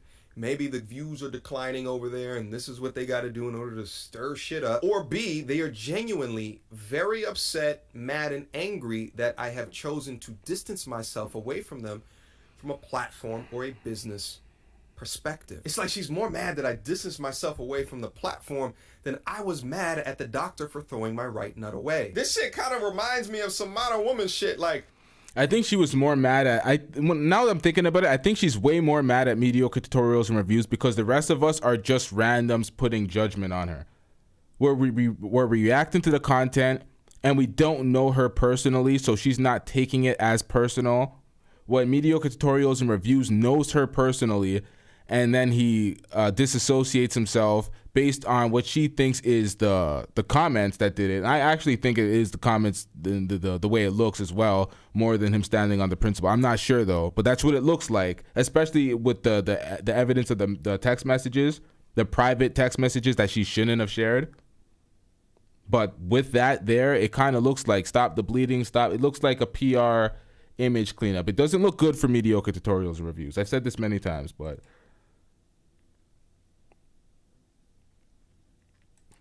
oh, we got it's Rebecca Star with a $10 super chat. This is a really good show. You got all the receipts. I have no idea on earth how this unattractive snow bunny got black men to follow her. She projects. MTR and MK are off to me, but they're black. This is what it comes down to. A lot of, when it comes to the black manosphere, the people that the women call Carltons, probably called corny a lot growing up, they don't like the way black women communicate. They prefer the way a white woman communicates. Even if she is displaying a lot of the modern women tendencies, the actions align, the shit that they don't like in other women, they will kind of put it to the back burner because a white woman speaks to them nicer or the presentation is cleaner to their liking. The actions could be stabbing them in the back. The actions could be looking down on them the same way, but the outward communication is friendlier and nicer. So these guys get hoodwinked and finessed by these white girls all the time when it comes to this manosphere shit. I think black girls are a little more transparent with the way they think about things, dealing with black women. White women are a lot easier to fake it in your face, be nice and be fake in your face, and then stab you behind your back. They don't really like being told what's raw. They're always talking about fuck your feelings to women. You should be able to take my message, even though if I'm telling you 2 + 2 is 2 or 2 + 2 is fucking 2, you got to accept it. But the women need to speak to them so nicely and treat them so nicely and delicate. That's what you hear from these niggas. Of course, everybody wants basic human decency and respect from their women, but with a lot of these niggas in the manosphere that they call the Carltons, they're way more receptive to white women. You've seen how Anton spoke about Pearly Things advice compared to any other black women that he speaks to. It's way different. Oh, you're backstage, Duke the Don? Yo, this shit gives me no fucking warnings. How come there's no noise? Who's Baby Hulk? Y'all just be calling in and sitting backstage and I can't hear shit? Yo, Baby Hulk, who this? You hear me? Who are you in the chat? Because you have Baby Hulk in the No, me Duke. Oh, is he Duke? Oh, okay. Scores, bro. Oh, okay.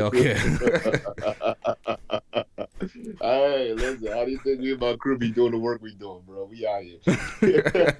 I'm like, Baby Hulk? I'm like, who's Baby Hulk?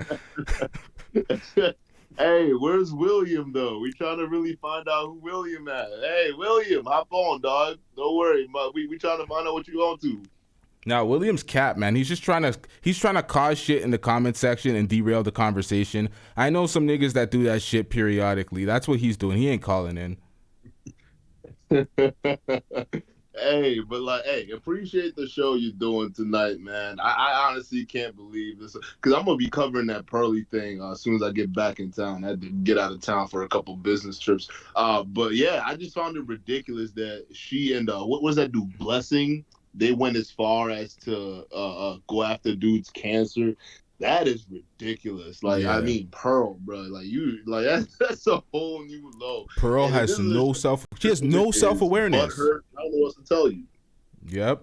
She's hurt. She's mad that Mediocre Tutorials and Reviews rejected her. She's salty right now. That's what it comes down to. She's super salty. She has no self-awareness to come at a man's cancer and then say she's putting out the videos after she's copywriting the past videos and then talking about the consent was given already, but it doesn't. The thing about her is everything applies to everybody else, but it doesn't apply to her.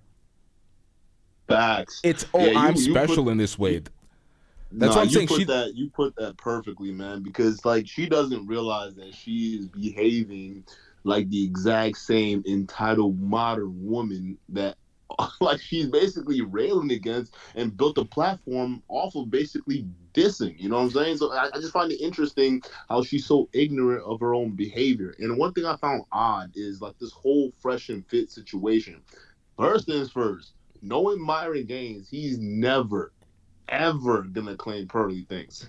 Like that's not he's gonna go as far as to not even mention her name because that dude is so anti giving people clout. He's not even about giving Pearl that kind of energy. But like I just find it so pathetic that she's name dropping Fresh and Fit every other sentence. Like that's gonna help her back her point. I'm like, listen, Fresh and Fit, at least say what you want to about them. And I know because I've been clowning them since the beginning. Matter of fact, they're the whole reason like our channel got like a lot of notoriety because like we were clowning Fresh and Fit because of the hypocrisy and this shit. But like you could hide behind them or try to hide. They're not gonna claim you. They're not gonna do any of that. Like what you're trying to do right now is she's looking for allies. That's just what it is. Because all the other people in the manosphere, like Angry Man, and I think honestly, LTTV, you gotta take another look at Angry Man, bro. He has said some things. Like honestly, it's just very, very questionable. I mean, even in defense of Pearl, which is just like, yo.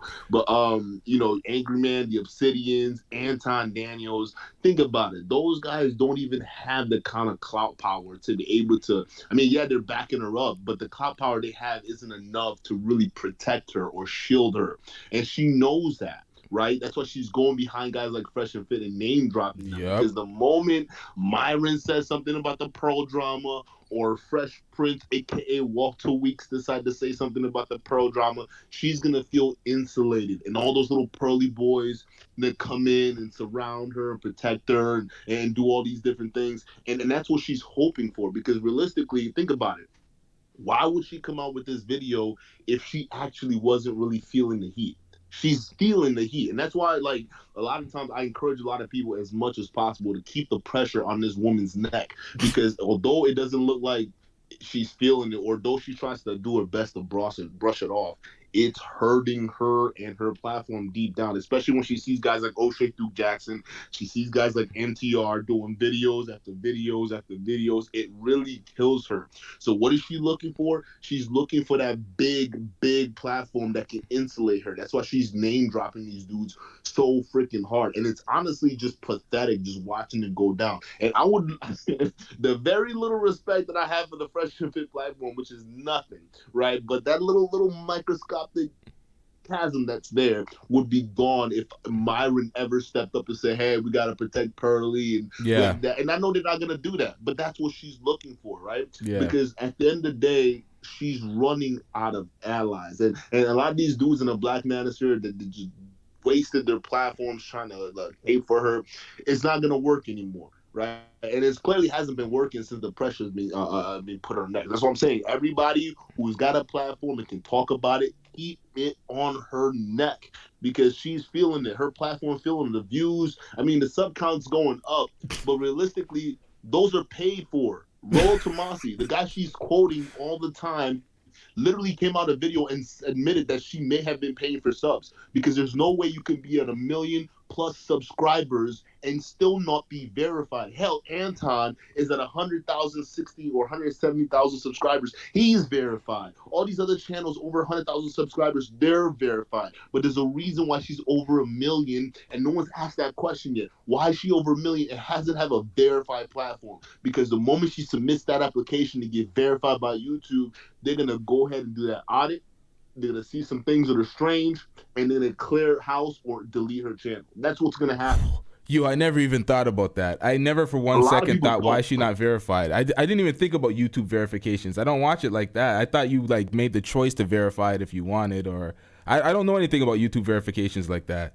That's crazy. No, you can make the choice to be verified if you wanted to, right? And that's literally that's everyone's goal once you make it past 100,000 subs, right? You get 100,000 subs, you're practically eligible to be verified, right? So that's just what it is. You just have to submit like a little form request on YouTube. It's the same that you would do on Instagram, but Instagram is a little bit more strenuous than YouTube. But yeah, this pretty much it. You it's your choice to do that. But the thing is, when you submit your verification thing for YouTube, essentially they have to do an audit of your YouTube account. And you know how YouTube goes in periodically when you, let's say you get a viral moment and you get a windfall of subscribers, and then over time you start to lose some of those subscribers. Well, actually what that is it's not that you're losing subs per se, it's because a lot of people who are subbing to their accounts are also, some of them are bots, right? And YouTube picks that up. So over time, YouTube does a little purge and gets rid of the inactive accounts or accounts that they deem as bots, right? So what's going to end up happening is when she goes in to do that verification, submission, whatever it is,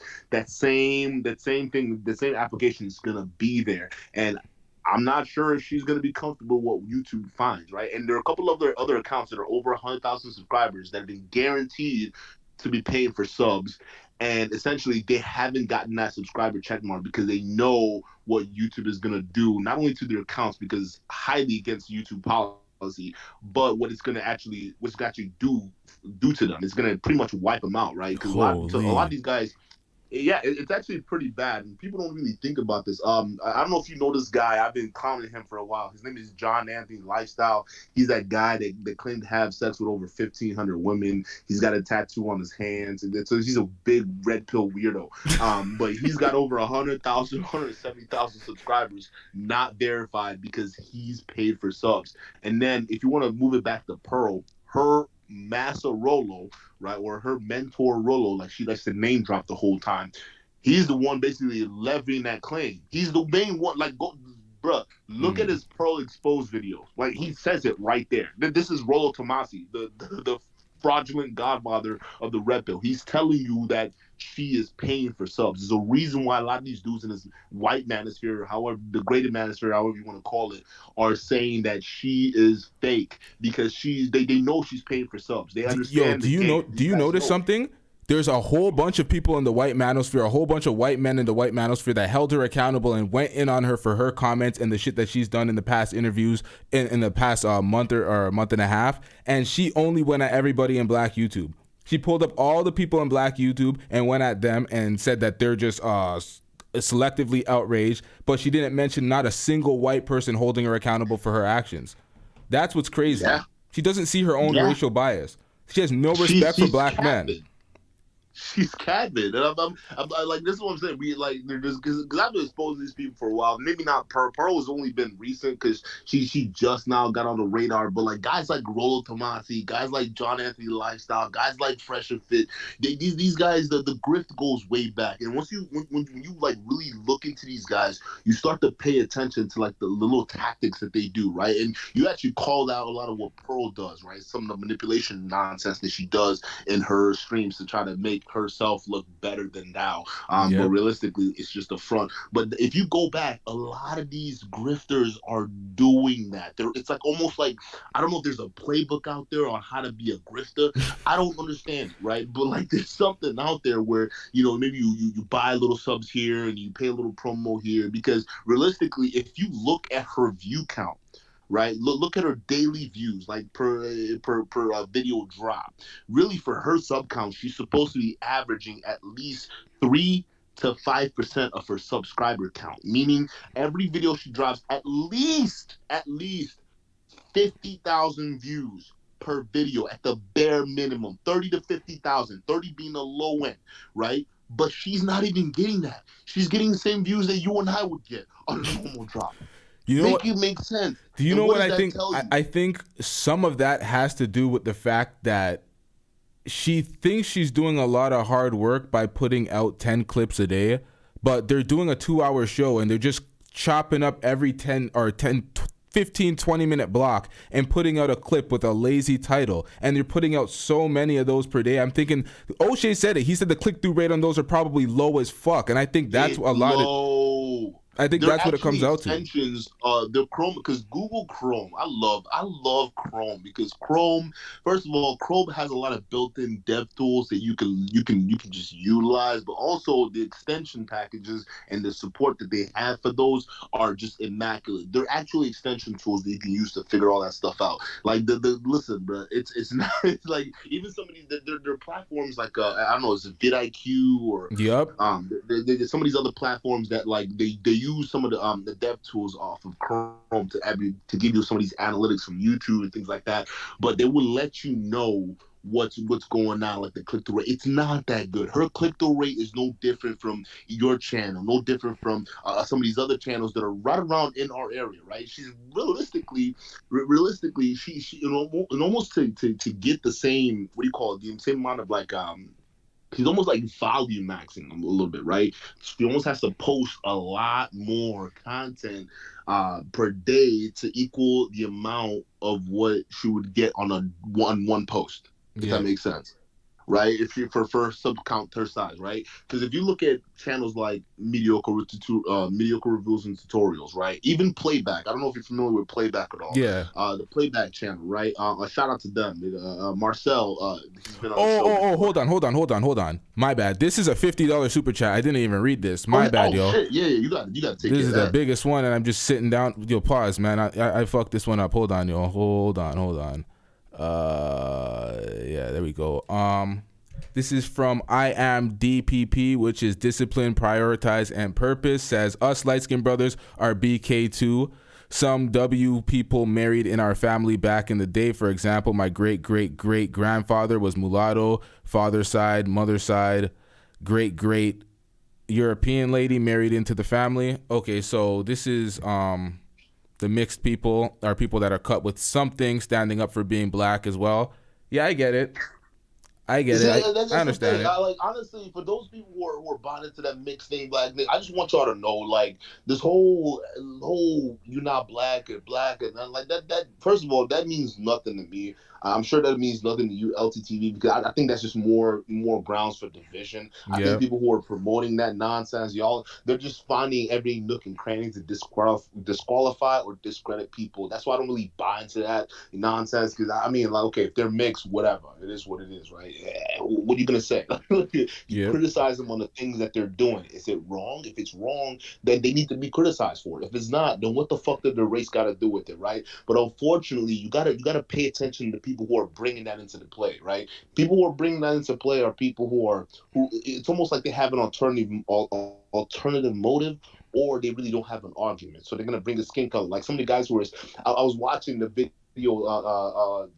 What's that dude did on O'Shea Jackson, right? And people are saying that he's not FBA, he's not a Black American. It's like, wait, what? Yeah. Is that what we're gonna go with now? Really? So it just shows you, like, people who pay attention to that stuff. Listen, I know that that's something that they came up in the chat and whatnot, but I don't typically pay attention to that stuff. But hey, shout out to the mixed brothers out there who are doing good work. As long as you're not doing stuff or saying stuff that's crazy on like a Pearly things level, I think you're good, right? I think people who focus on that race divisiveness and nonsense, I think those are the real problem in the entire space, and that they actually distract us from actually getting to what matters. I've been telling people from the get-go, Pearly thing is a problem. Now let me ask you one thing, LTTV. Yep. Based on the response that you've seen Pearl do, right? Based on the actions you've seen her previously take, does this look like a woman who's taking accountability for her actions? Nope. She's trying to put it on everybody else. She's trying to reverse it now. She was not happy with the outcome of the way things worked. So now she wants last word. She went into full Karen mode. I don't know if you heard Esther. She was a Black girl on her show. She was describing how a Pearl is and how she's really the definition of what a Karen is. She must always have her way. She must always have last word. It is who she is. She's not going to respect anybody. She's not going to concede to any point. That's why she's trying so hard to get Fresh and Fit or any other content creator that has one of those audiences that kind of just rock with anything they say. Those cult-like audiences. It's not just Fresh and Fit, but it's because of what Fresh and Fit represent. Because Fresh and Fit are the only other two manosphere, quote-unquote, content creators that are over 1 million plus subs with a strong following. Yep. I mean, guys who can do a live stream or drop a video and still get about 90. But you know what it is too? It's it's influence as well, because she is connected with the whatever podcast and the people in the white. There's people in the white manosphere that have that co-sign her, but they don't have that power of influence. She's gonna need somebody that's also Black that has some sort of influence. And you've seen Fresh and Fit's numbers and their subscribers. They're doing way more consistently higher numbers than her, and they have over 1 million subscribers as well. So she definitely needs that cult-like audience. Here's what I gotta push back. She actually doesn't have a whole lot of allies in the manosphere. The actual people she has connected to her are the same people who are running Candace Owens' campaign, the same people who are running her management and all that stuff like that.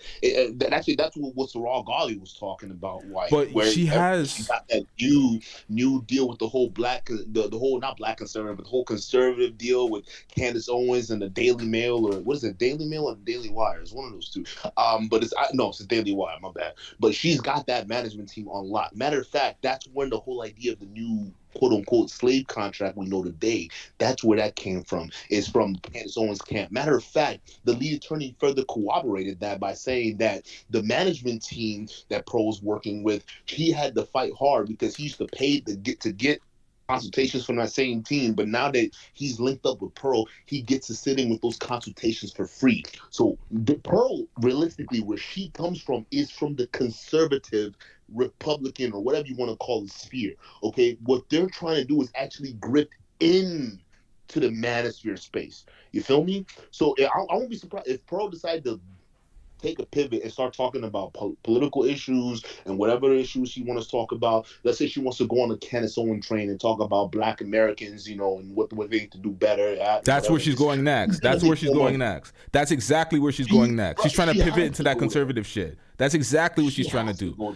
But what I was saying before was what I was saying before was on her channel in the featured, she has like King Rich's, Auntie Jenny, and all those people. But she has the Whatever podcast that has 4 million subs. They're like the bootleg Fresh and Fit as well. She has that in the featured. Usually when you have people in your featured, it's because you fucks with these people, or they're your associates, or you work with them or some sort.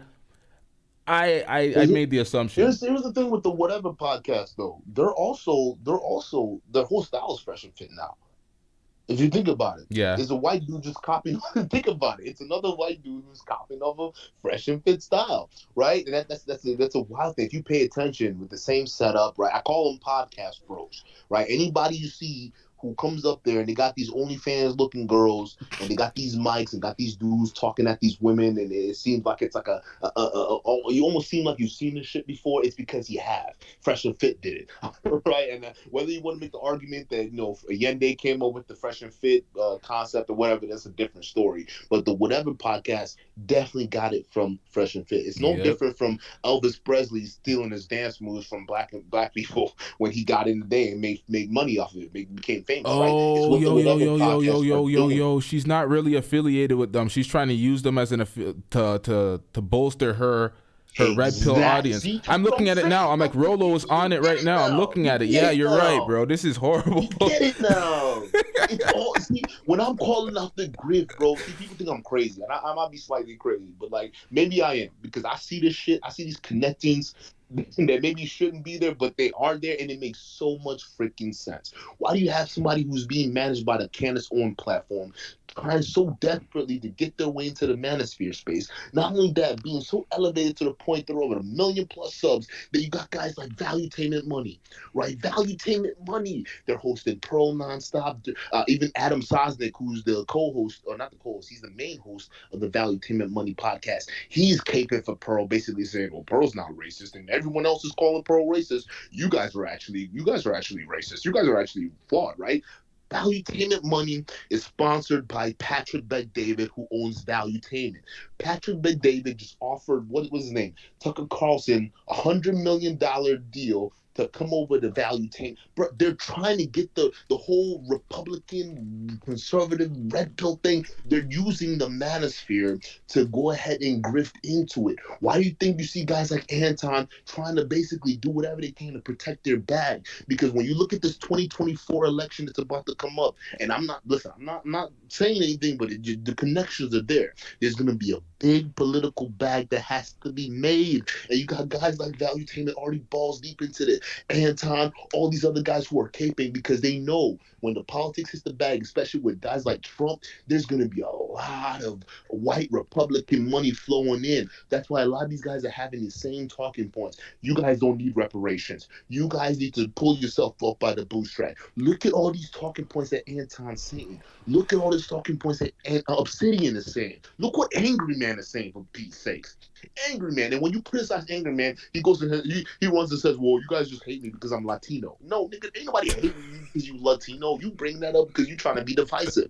Nobody said that. You were saying all this bullshit that these right-wingers say because they don't really understand black struggle. Meanwhile, you're in the black manosphere, considered an OG because you helped build this space, and you're criticizing the same people that helped build you? For what? For the Trump clout? For the conservative clout? That's what people need to start understanding, bro. It goes deeper than just Pearly things, right? And listen, Jason Black, I know people have their issues with Jason Black and things like that, but one thing he said that made sense was, this is bigger than just Pearly things. I think Pearly things was that tool that they saw, hey, she was able to garner the support in the black manosphere space. She's going to be a useful tool to go ahead and get the influence that we need in this space. However, what they didn't realize is how stupid this woman actually is. I legitimately think she's dumb. Like, she's not smart enough to even be like Candace Owens, even though she's managed by Candace Owens. That is facts. She's definitely not nearly the intellectual that Candace Owens is. She's not on her level in the slightest. She needs a lot of work to do. She overestimates herself and she thinks that she's much better than she is. But yeah, everybody watching this right now, go over to Duke the Don's channel and hit the subscribe button. He has all the breakdowns when it comes to this manosphere shit, because you're connecting dots when it comes to this manosphere to a conservative bigger platforms that I wasn't even paying attention to in that regard when it comes to all of them. I know they all have their business interests, but this conservative shit. 2 years, for over almost 2 years now, right? It started with just Fresh and Fit, and at first I thought it was just like, these guys spewing this horrible red pill shit that never amounts to anything in reality. Because I mean, let's just be honest, if you go take Myron's advice and go say that to a woman in real life, you're not gonna make it too far. I'm just gonna say it. So I thought it was just like, all fun and games, and you're criticizing these guys for what they're saying, but over time you start looking at guys like Roll Tomasi, and Roll Tomasi really started that valuetainment trend. But like, you start looking at these guys, and you start looking at the rhetoric, and you start looking at the other guys that are coming into this space and saying the same thing, but then they're adding a little twist that almost seem like kind of far right. Then it starts to make sense, right? And for a lot of people who are criticizing these guys, you can focus on the rhetoric and talking points, and it doesn't make sense. But when you look at the overall picture, it starts to actually make sense.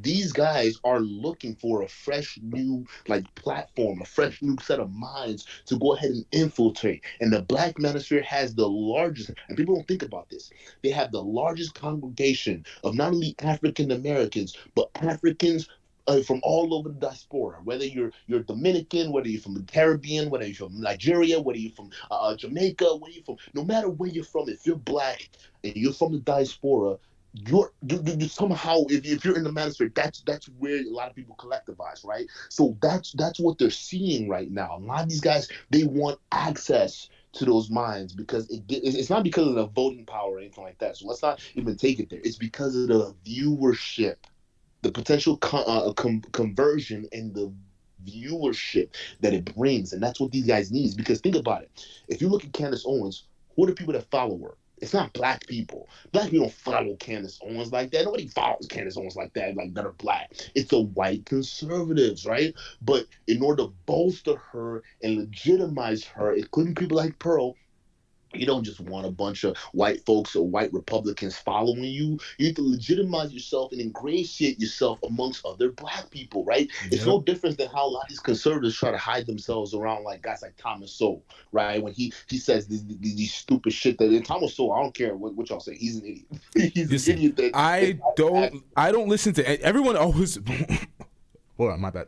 Everyone always references Thomas Sowell. I don't know any of his writings. I don't read any of his books. I don't subscribe to history through an individual. So the people keep talking about his writings of history, and I'm like, I don't subscribe to history through an individual. Like, do your actual due diligence and do your geographical history to understand what actually happened, instead of, because people, that's the way I do history. I don't look through the normal historic lens where it can be fudged by the winners. You got to look at the geographical history so you could really understand. There's less lies in geographical history. Although you still got to look at the history itself. I'm not subscribing to somebody writing books about history with their perspective and their taint. I don't do that. So everyone recommends Thomas Sowell. I'm like, I don't have anything negative to say about him because I have not read any of his books, but I don't have anything positive to say either because I have not read any of his books. You don't have to read his book. Just go watch one of his lectures. Just watch, and if you could get past, because like what guys like Thomas Sowell is, right? They're one of those guys who sound smart by using all these big words, right? But then if you actually pay attention to what they're saying, it actually doesn't make any sense. You can tell they're just saying things not only to sound smart, but that it's almost like they're twisting it, right? So all you have to do is just play one of his lectures. And I actually did. I forgot which one I was playing on YouTube. Where he was saying something. I was like, wait, what is this nigga? Wait, time out. Hold up, right? But the thing is, white conservatives will eat that up. Yep. They love that, because here's the blackface telling other Black people, hey buddy, your struggles are embellished. Hey buddy, you're overreacting. Hey buddy, relax, okay? Racism is over. We got Obama for president, for Pete's sake. And white Republicans and white conservatives, they love hearing that Thomas Sowell shit. That's why, like, listen, I have debates here, even in my real life, when I talk about race issues too as well. And the first thing these Republicans name drop is Thomas Sowell. Oh, if you listen to Thomas, it's like, man, shut the fuck up with Thomas Sowell. I want to hear Thomas Sowell, bro, because it's almost like when some of these guys don't even really understand what he's saying, but it matches up with the right-wing ideology, so they don't even question it. But like realistically, it's almost like when Pearl is hiding behind Fresh and Fit, it's similar when a lot of these white Republicans hide behind Thomas Sowell. So you have to peep game, and that's what it actually saddens me when I see a lot of not only Africans from the diaspora, but we're seeing African Americans who are going ahead and defending crap with this Pearly things, or defending all this nonsense, because a lot of these people, I know for a fact, if they actually understood what Thomas Sowell is saying, it actually doesn't make sense. And if it makes sense to them, that means they actually don't understand their history. And it's actually crazy to see the conversion that's going in. We got a lot of black folks right now, a lot of people in the diaspora that are being convinced against their own self-interest. Make it make sense. Make it make sense. And then when you scream out against this, they use the same arguments. Oh, you're being emotional. Oh, you don't know what you're talking about. Oh, you're just being a race baiter. You're doing this. They lobby all these insults in the book. You know what? The one thing that I noticed. These are the same insults they lobbied against Martin Luther King. These are the same insults they lobbied against Malcolm X, right? Even they played on nightly news from Malcolm X. For those y'all don't know, on nightly news, you got these white pundits that will come up and say, "Hey, this Malcolm X guy, he's just making you guys emotional. All right, don't listen to what he's saying, guys.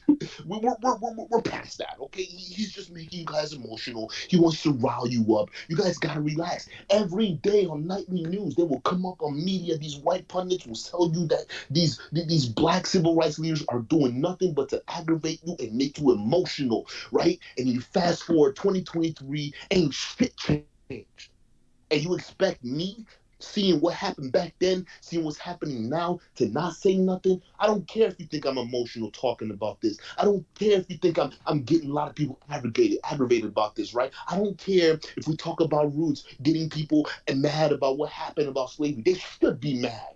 They should be mad enough to demand something, answers from the government that persecuted them. But no one wants to do anything because they fell from the same propaganda that these people imported from Nazi Germany. By the way, a lot of people don't know this, but these same propagandist tactics were imported from Nazi Germany.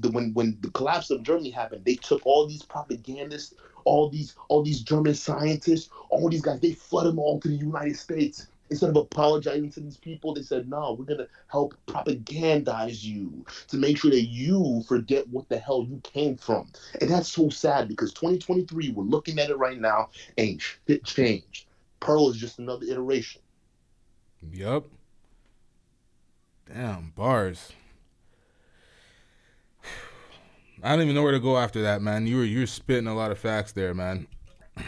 My bad. I didn't like you know what I'm saying. I be feeling this stuff, and I just, because we talk about similar stuff, and when I go on my channel and I talk about this stuff, I get people who come on my channel, or they come in the comment section, "Oh, Duke, what are you talking about? Like, you're just overreacting and this racist stuff. You need to relax on it." It's like, not, the people that always say that it's emotional, you're having an emotional reaction to all of this, those are the people that don't understand principle. And when we were listening to Pearl's reaction and her constantly trying to make herself special, and something can apply to somebody else, but it doesn't apply to her. The same logic can be placed on somebody else, but it doesn't apply to me. It shows that she clearly doesn't understand principle. And everybody that thinks this is selective outrage and people are emotional over certain things, people understand the bigger picture, and we understand the principle of the fact. So when things are handled one way to one person, it's going to copy and paste on to the next person for the next century, or not the next century, the next era, and it's going to continue. The same thing you were breaking down, how it continued from the past,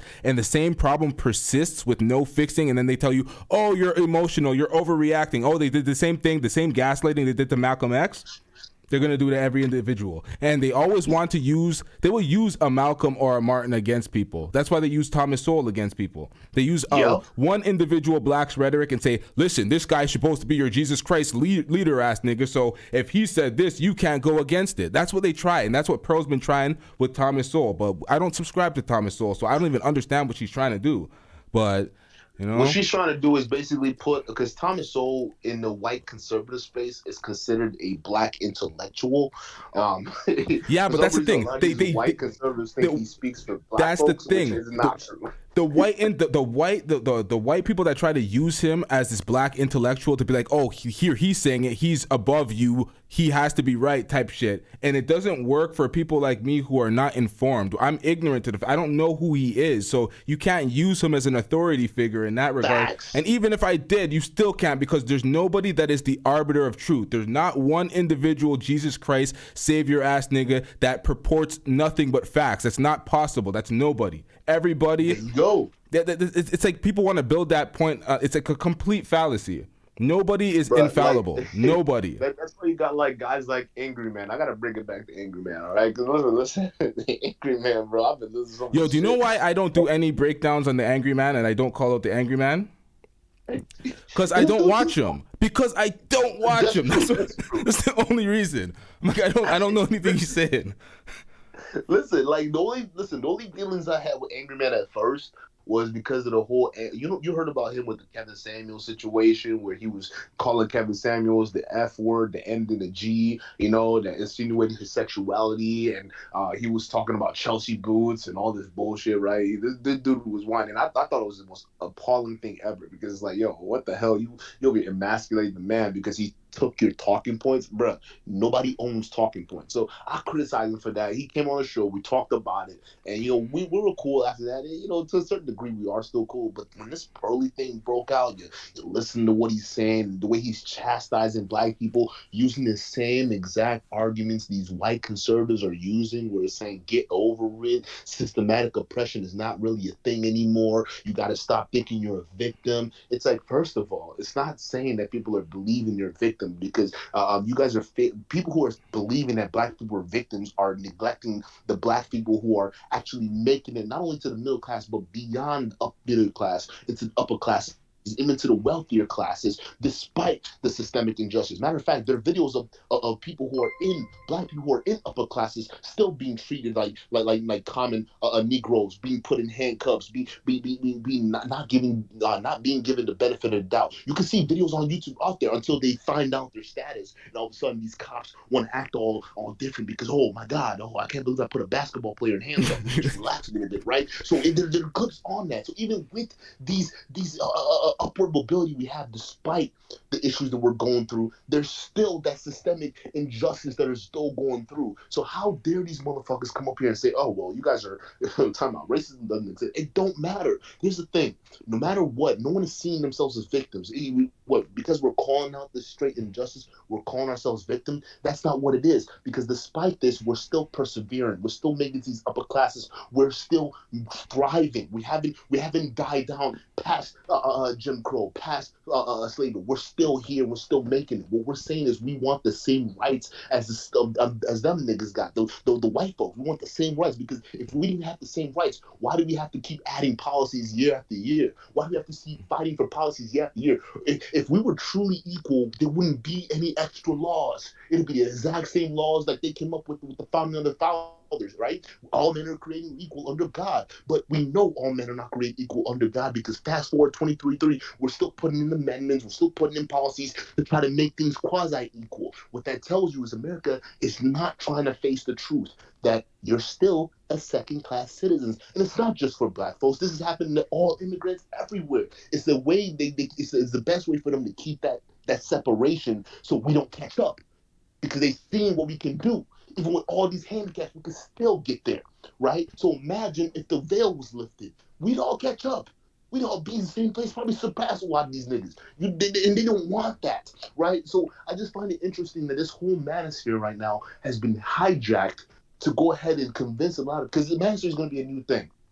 And it's going to keep growing. There's going to be a lot of old people coming into the space, especially if they break up with their girlfriends. Like, they come here crying. They're going to listen to guys like Obsidian and guys like Kevin Samuels and shit like that. So they're going to keep coming into these spaces, right? So it's going to keep growing. It's just basically saying that these guys are looking for a new vessel to go ahead and instill their new ideologies to the next generation. And that's why you call out people like Pearly things. You call out even Sambos like Angry Man and freaking Anton Daniels, and even some of these guys that are telling you that the systemic problems do not exist. You have to call them out, despite them saying you're emotional, despite them saying that you're overreacting and all the stuff like that, because the fact of the matter is these people don't want to admit the actual truth on what's going on. People don't want solutions. For you to find a solution, it's not, where I'm from, being a victim is looked down upon heavily. You can't claim victimhood. You can't be a victim.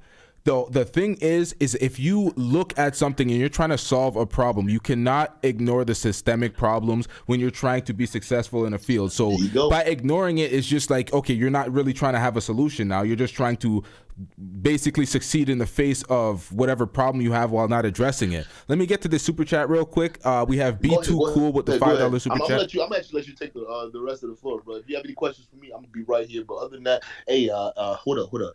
Hey, William Smith. Hey, buddy, how about you hop on here? I'm waiting for you. I just gotta figure out who you are. All right, just hop on and talk to me.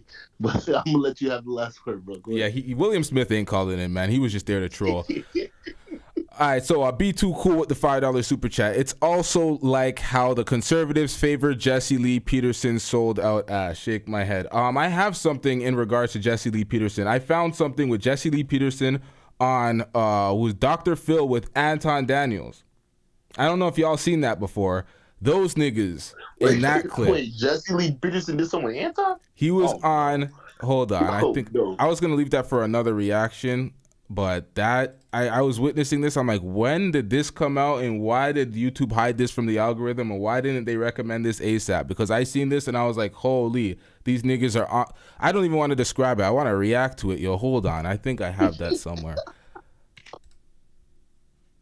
Oh, dude, Jesse Lee Peterson, bro. Like, listen, when he talks about the religious stuff, I can't find it, right? But then he starts to apply it to black people and whatnot. And I'm like, bro, you are being ridiculous. And he doesn't even realize he's being exact same stereotype that a lot of these white Christian conservatives love. They love guys like that deny all of the stuff like that, because it just it further bolsters their worldview and perspective, and it helps them basically continue to deny what they've been doing this entire time to people of other races. And it's actually quite sad to see Jesse Peterson go that way, but I think he's got his own demons he's got to fight too, which I find interesting, bro. Like he's one of those guys that rails so hard against homosexuality and all the stuff like that, and has like 7 or 8 different dudes coming out against him saying that he molested them. It's like, bro, you didn't hear that? Nah. See, I don't know everything about Jesse Lee Peterson like that. Usually bro, when I did a story on this months ago, bro. Jesse Lee Peterson, this dude, like there was a bunch of dudes, like it was almost like what do you call it? You know how like when a dude gets accused for like Me Too and all these women come out and say, oh my God, he Me Too'd me and this like that, right? It was like that with Jesse Lee Peterson, but with a bunch of dudes in his little Catholic congregation there that he had going on, or Christian congregation he had going on. So basically, a bunch of dudes came out and said, "Yeah, this dude was molesting me when he was living with them and all that stuff like that." And they came out, bro, it was crazy. And at first, I didn't believe it because like 1 or 2 people came out. I'm like, "Ah, come on, y'all!" Like, and I wasn't a huge fan of Jesse Lee Peterson, but I I'm like, "Hey, listen, we need evidence and facts and whatever it is." And then evidence came out, and then more people came out with more evidence, and I'm like, yo, hey, this dude might actually be a predator, bro. This is crazy. What? So he's sitting there preaching all this goodness of God and graciousness while he's out here behind the scenes giving that graciousness to all these other dudes. Like, it's crazy, bro. It's like, bro, see, this is what I'm always skeptical of dudes who are overly angry about a certain thing, right? Because when you're overly angry and overly worried about a certain thing, I gotta question you, because it's like, why? Because listen, if I didn't care about something, I don't care about it. So I care, right? So when you have guys like Jesse Lee Peterson go so hard against homosexuality and stuff like that, I'm not surprised that a lot of people coming out and saying, yeah, he tried to take my butt. Like, he a little zesty TV for a second here. Like, that's he wanted. Yo, this is the thing about the manosphere too. A lot of these guys in the manosphere, they don't like when people make like ad hominem attacks or character attacks. They're like, oh, just always attack the point. But this is the thing, and this is how you lift the veil up from some of these frauds. When you when you peer into the character and you realize who they are, you look at them and their disposition, you realize why they have some of the ideology that they have and the positions that they take on certain points. So sometimes understanding the character of who somebody is will really make you understand their points more. But they always want to be shielded by this, just attack the points and never the character. These are the type of niggas that were bullied and cooked in school, called corny all the time. This is what happens. And then Pearl comes across as the biggest, like the jealous person. She's like this modern woman that thinks she's special, and she's jealous of women that have more access than her in the fields that she wants. And it's like, not just women, bro. I think she's super jealous of black women. Like, listen, you don't see her talking to white men. When she says modern women, she can make the argument that she's referencing white women, but realistically, she's talking about women. That's why she keeps talking about overweight and all that stuff. Yep. You don't look that good compared to your average black woman. And that's just facts. And she knows that. She sees that. When she talks about women, when she talks about the beauty, you can see that vitriol and jealousy in her face. It just oozes out because she knows. And to her, I mean, I may be wrong on this, but she probably feels as though like, hey, I'm a white woman and I should be a better option than some of these black women. But it doesn't make any sense why I'm not getting as much dates, right? Because she doesn't get that. She doesn't get asked out. She doesn't get people come up there and try to bang her. Think about how mad she was at Mediocre Tutorials and Reviews. Mediocre Tutorials and Reviews had Melly on his channel. He went on vacation with Melly. He had what's that other girl's name again? Melanie King on his channel. And she seems like she's a scorn ex. She seems very mad. She had more smoke for him, way more smoke for him than she had for O'Shea or anybody else who's been making way more videos going in on her way more. She had smoke for, but who was the other guy she was attracted to that she also had a lot of smoke for? Sorrel Garvey. Oh, think about that. Think about that. So the black dudes, because here's the thing, she's the kind of woman that feels as though that she can come into the black space, and I don't know where she got that idea, where she could instantly be put above other women. And to be honest with you, a lot of black people in the black men in the black manosphere, they actually gave her, they gassed her up to think that, right? They gassed her up to believe that, hey, you're better than now, right? Versus how they treat their women in the black manosphere space. You would see guys like Anton screaming at women on the Beef Network, but then when it comes to Pearly things, they're playing patty cake and being nice. So she I don't know where she got that idea of, where she thinks that as a white woman coming into this space, she's just instantly better than other black women. But the problem that she's running into is, realistically, reality isn't matching up because she's not getting those likes. She's not getting those matches. She's not getting asked out on those dates. She's not getting any of that. And it's frustrating because she's letting these internet niggas in the black manosphere gas her up because I don't know what's wrong with them niggas. But in the real world, ain't nobody hollering her or checking for her like that. So it confuses her brains. So when she looks at guys like MTR, when she looks at guys like Sorrel Garvey, it's obvious. Yep. Hold on, my audio cut out real quick. I gotta fix this. Wait, is this Anton? Like, I'm looking at it right here. Are you able to see the reaction? Yeah. So if I play the reaction, can you hear it? Anton Daniels, entrepreneur. Can you hear this? Youth mentor, content creator. Sorry, you were speaking at the same time as it. Did you say something? Oh no, I was saying you play the video. I can see it. I can see it right here. Oh, you can see it. And dad of one child. So thank you all for being here. But can you hear it also? Are you watching it on a different device? I can hear it, but I gotta be mute. Oh, okay. Oh, okay. So you're seeing it on Discord right now? This is the first time I'm testing this. This is kind of a struggle stream again. So you... Oh, no, not on Discord. Like I'm playing, like I got the voice. Can you hear me? Yeah. I got the voice on Discord, but like I have YouTube on on my other. So you know how you got, like, you can move through apps on your phone, right? So I'm on my device right now, my phone. Oh, you're on your phone. So I can listen to you and talk to you on Discord, but like I gotta to play the video, I gotta be on mute so it doesn't interfere. I can do this. I think you should be able to see it as another screen on the Discord now. Britt, let me start with you. The birth rate's slowing. Is that a good thing or a bad thing? So while the population growth rate is much lower than it used to be, it's about half of what it was 60 years ago, that doesn't imply an imminent everyday suffrage. Right. Sorry, I'm just trying to get to the point Anton's at. Oh, he's right here. Yeah, now I see it on Discord. There you go. You don't have money, creates more problems for the kids and society at large. And let's be honest, it's the middle class and more importantly, rich people that are now responsible for paying for poor people's children. I know it's an unpopular truth, but I believe that every person should pass a test proving that they're income worthy prior to having kids. It's a false narrative that's being sold to people that you're entitled to have children and you don't need the resources or the money to be able to pay for them or support them. Having kids is way too easy, and the people that's having the most kids tend to be the worst people in society. I think it's irresponsible, and just because you don't like it don't mean that it's not the truth, and you're not entitled to have kids just because you can. Well, okay. What do you feel is an appropriate income for families wanting to have children? Well, it depends on where you live in the United States, right? First. But more importantly, I think that it is important to acknowledge that the people that have the majority of the kids are the ones that shouldn't be having kids. And then that becomes a burden on the people that actually have resources. Y'all know what he's saying. Y'all know what he's saying right now. He's trying to say that black folks should not be having kids because they're dusty, they're at the bottom, they're on welfare, and it's burdening the whites. This is a conservative talking point. I think this is what Duke was talking about. It's getting crazy. It's good. Can I add one thing? And this is another trend I'm starting to see. I've been peeped this, but like now it's starting to get worrisome because Roll Tomasi's pushing the same nonsense, right? But a lot of these dudes are advocating for basically vasectomy for a lot of young males, right? That's what these guys are pushing for nowadays, right? You got Fresh and Fit who had that whole debacle talking about, well, Roll Tomasi was right. Young men in their 20s should get vasectomies. These guys are literally pushing for mass sterilization of young men. Yeah. Think about that for a second. That's how crazy these people have gotten. You know why they're so crazy?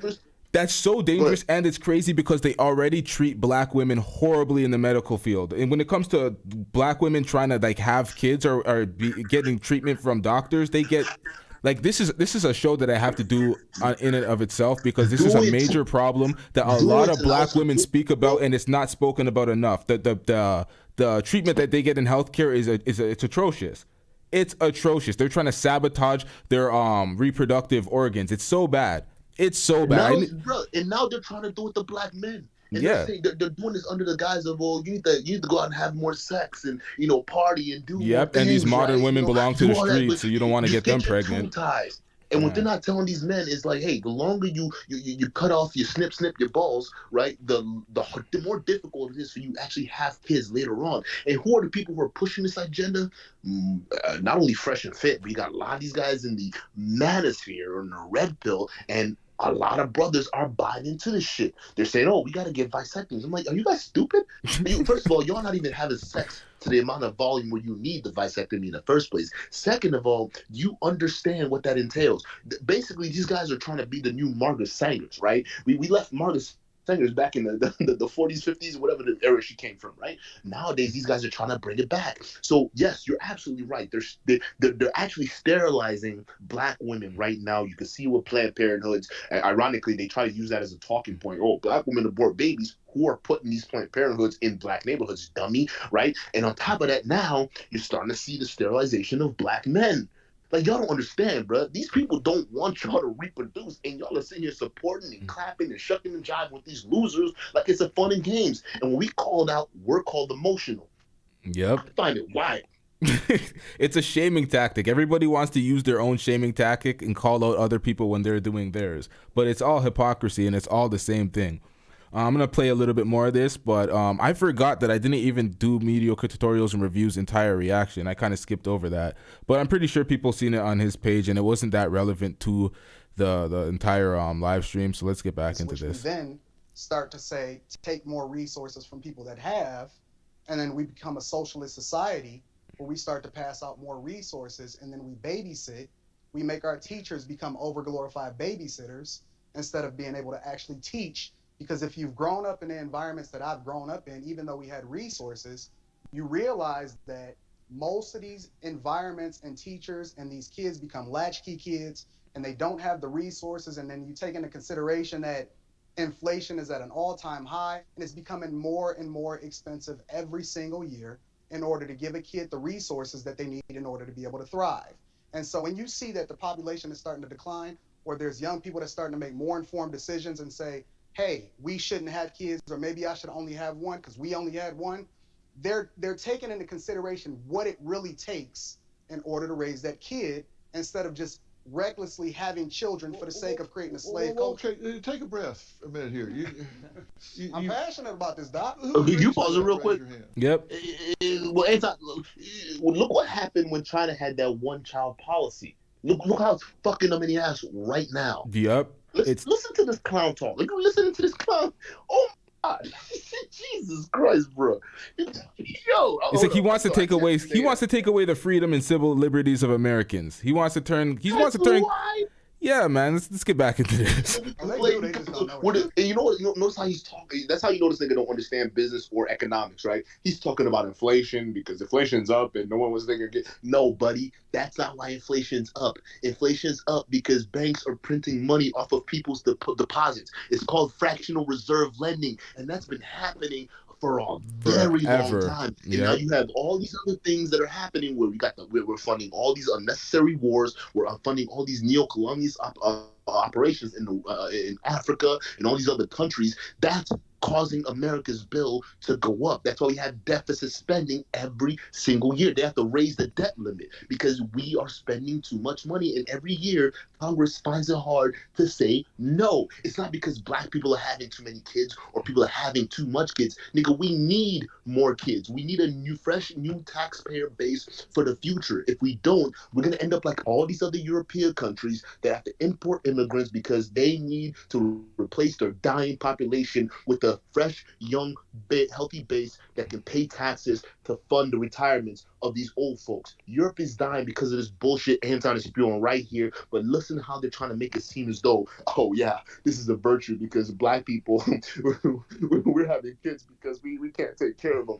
Bruh, this is getting scary. I'm my bad. It's true. No, that was facts. And the thing is, it's like it's more inward self-hate to the local population of your own people, blacks, and then not looking at the foreign relations of America, not looking at the foreign affairs, not looking at how much money they're spending in Ukraine. Nobody pays attention to how much money they actually spend in Egypt too, because everybody's paying attention to Ukraine and Russia, and no one's paying attention to what's going on with Egypt and Somalia or Ethiopia right now. Nobody's paying attention to that water war. So people are just missing what's going on in foreign relations and seeing how much money that the government's spending on other shit outside of their own citizens. And then you want to cut money for your citizens. Small-minded and idiotic these people and their ideas are. See, this is the thing. When they try to pretend they have big picture ideas or big business ideas, you got to understand these guys are idiots. All right, just because they come up online with a nice suit, all right, and they say these weirdos talking points does not make them smart. These guys are freaking retarded.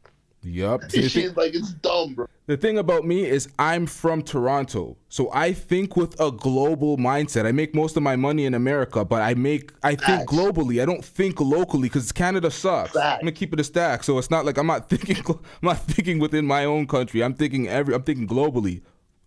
These people pretend to think globally. That's how they fool a lot of people to buy into their bullshit. They think that they pretend that they're thinking globally, but when you listen to what they say, it's so small. You can tell somebody doesn't think globally when they're talking about foundational Black Americans and fuck the rest. When somebody says something like that, it's like, okay, clearly you're not thinking globally. You're thinking in your own pocket. But let's get back into this.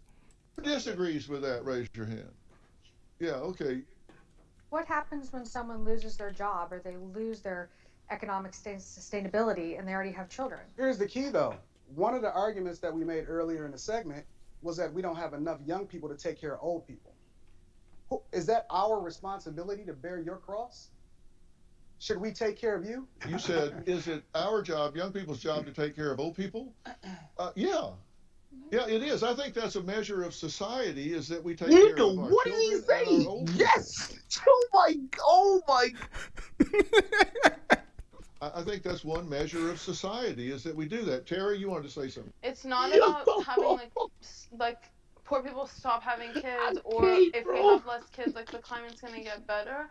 I think that there should be like really strict laws and regulations on who can have kids, but not based on just one thing, not based on like just your education, not based on just like how much you're making. I think they should take in like mental health, income, education. Like to an extent, the government should get involved in that, so we can raise better kids for the future. Because if these, like, if we're sitting here saying like, well, are we gonna take care of the old people? If we raise kids that have that sense of compassion and that sense of community, then they won't look at it as a burden. They won't look at it as a burden, as like I'm taking care of an old person. They look at it as a responsibility that they should do. Okay. What? I'm just gonna move on. Alan, what do you want to say? This is Alan Elrod, by the way. A response. That was completely Anton was being ridiculous on that one. Like again, another example of him trying to sound smart and he just being a dummy. Oh, is that a responsibility? Yes. We as the aging population need to make sure that we also have people out there who are gonna be raising more babies to take care of us when we get older. All right, Social Security is done. It's dying out. People aren't even. There's not enough people to pay into the system anymore, and we're dipping too many fingers into the system to pay for the niggas who are alive right now. That is a problem. Like these people don't understand anything about economics. This is ridiculous. Yep. Let's get back into it. Even in rich countries, where it's the biggest problem, are going to create some interesting economic challenges for us if they continue, because there's going to be a smaller, it can shrink the economy, and that has effects for everyone. The other thing I would say is it sounds as if some of the comments here are tiptoeing into eugenics. The government has been involved before in who can have children, and I do not think it's a particularly pleasant past.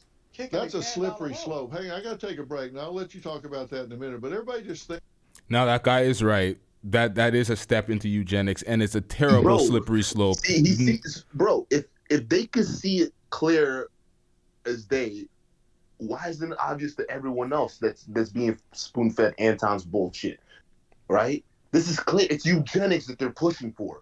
All these guys in a red pill, they want to sterilize men, right? You listen, the feminists and the feminist movement, they did their best to sterilize women, and now these guys are here to go ahead and attack the men. This is a men's turn. And I'll be telling people, hey, listen, this red pill shit is the opposite of feminism. Y'all got to be careful with this bullshit, because at the end of the day, they're going to be pushing for y'all to be sterilized.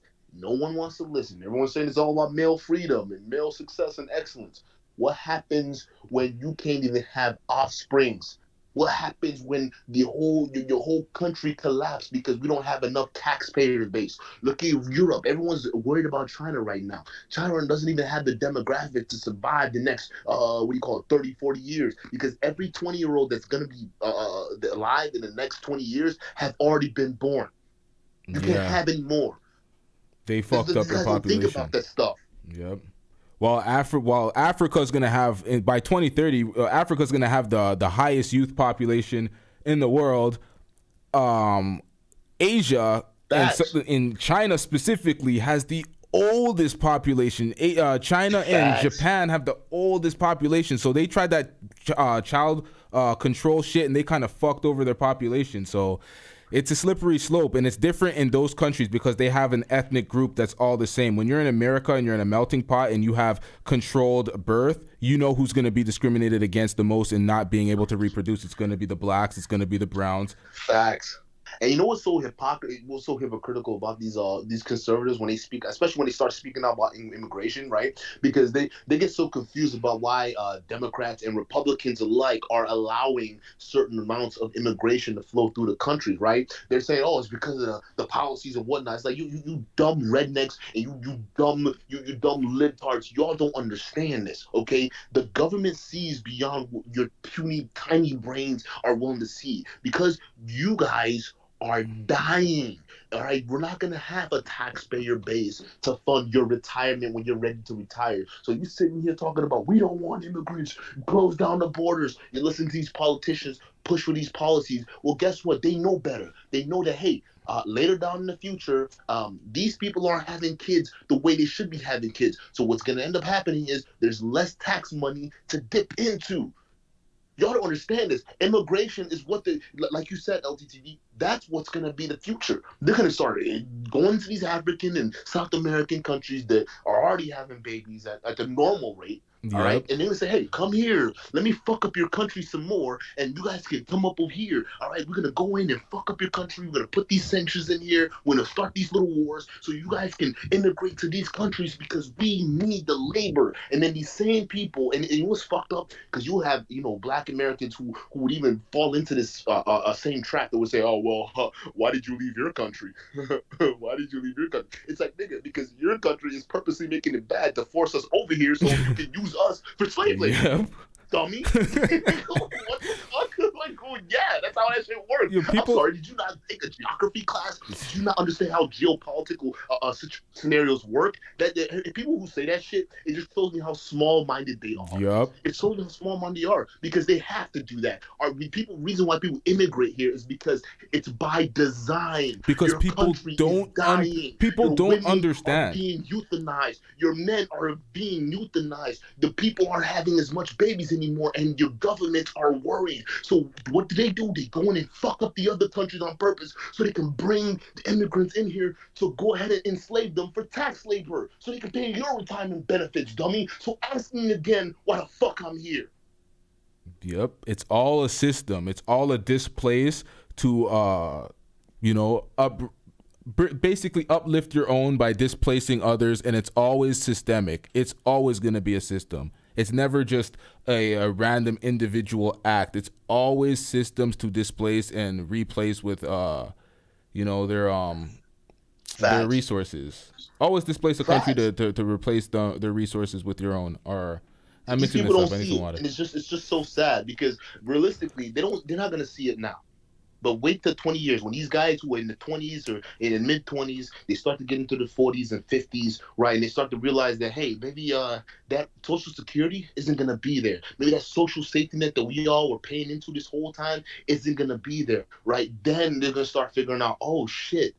Oh, that's why we need immigrants. That's why these governments were so gung-ho on importing people from all over the place, because if we don't, we're not going to have enough money and our economy is going to fall apart. Japan's economy is stagnating because they're an ethnically homogenous country. They're dealing with stagflation right now. Their economy is neither growing or decreasing. It's just there, right? China eventually is going to be going through the same thing because they have the oldest population. Europe, we don't even want to talk about Europe because Europe's already dying. And that's why everyone's in Europe is pissed off because they're importing all these migrants from all these other places, Syria and all these other places, right? Well, why are these Syrians here and why are these migrants here? It's like, listen, the governments are going to ignore you. They don't give a shit about your little right wing or left wing nonsense. They see the future, and you are not it. Okay, you are already old. You are going to be getting to that category where you're going to need people to benefit off of. And because you're not having kids, like Anton was just saying in the last video, at an alarming rate, well, guess what? There's nobody going to be paying that tax base for you. So they have to import these migrants. They have to bring people in to go ahead and support and replace the base. So when you get older, somebody's there to pay your shit. And these guys don't get it.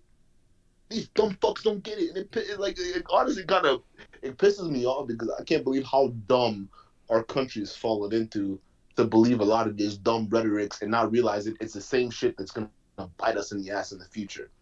I think personally a lot of people are aware of the things that you just said. They just don't care because they're in it for money, and they know they can sell a message to a fan base that will eat it up all day, every day, and they can always make money that way. That's what I think it comes down to. A lot of people. A lot of people don't believe half the shit that they stand on these platforms, and they just pick a side where it's like Pearl picks the conservative side, and that's why she made in that interview with Hotep Jesus, she made no concessions to anything reparations related. Only when he rephrased it to a lawsuit, she got on board because she was stuck on the conservative talking point that reparations is a no-go by any means. That's what it comes down to. A lot of these people, they know differently, but they're choosing a stance because this is how the media works in their mind, and they're just like, fuck it.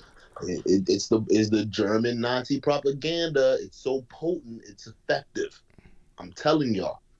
Okay, we got Janelle Rock with the $5 super chat. She says, so apparently the recent Texas shooter was a fan of Pearl and Nick Fuentes.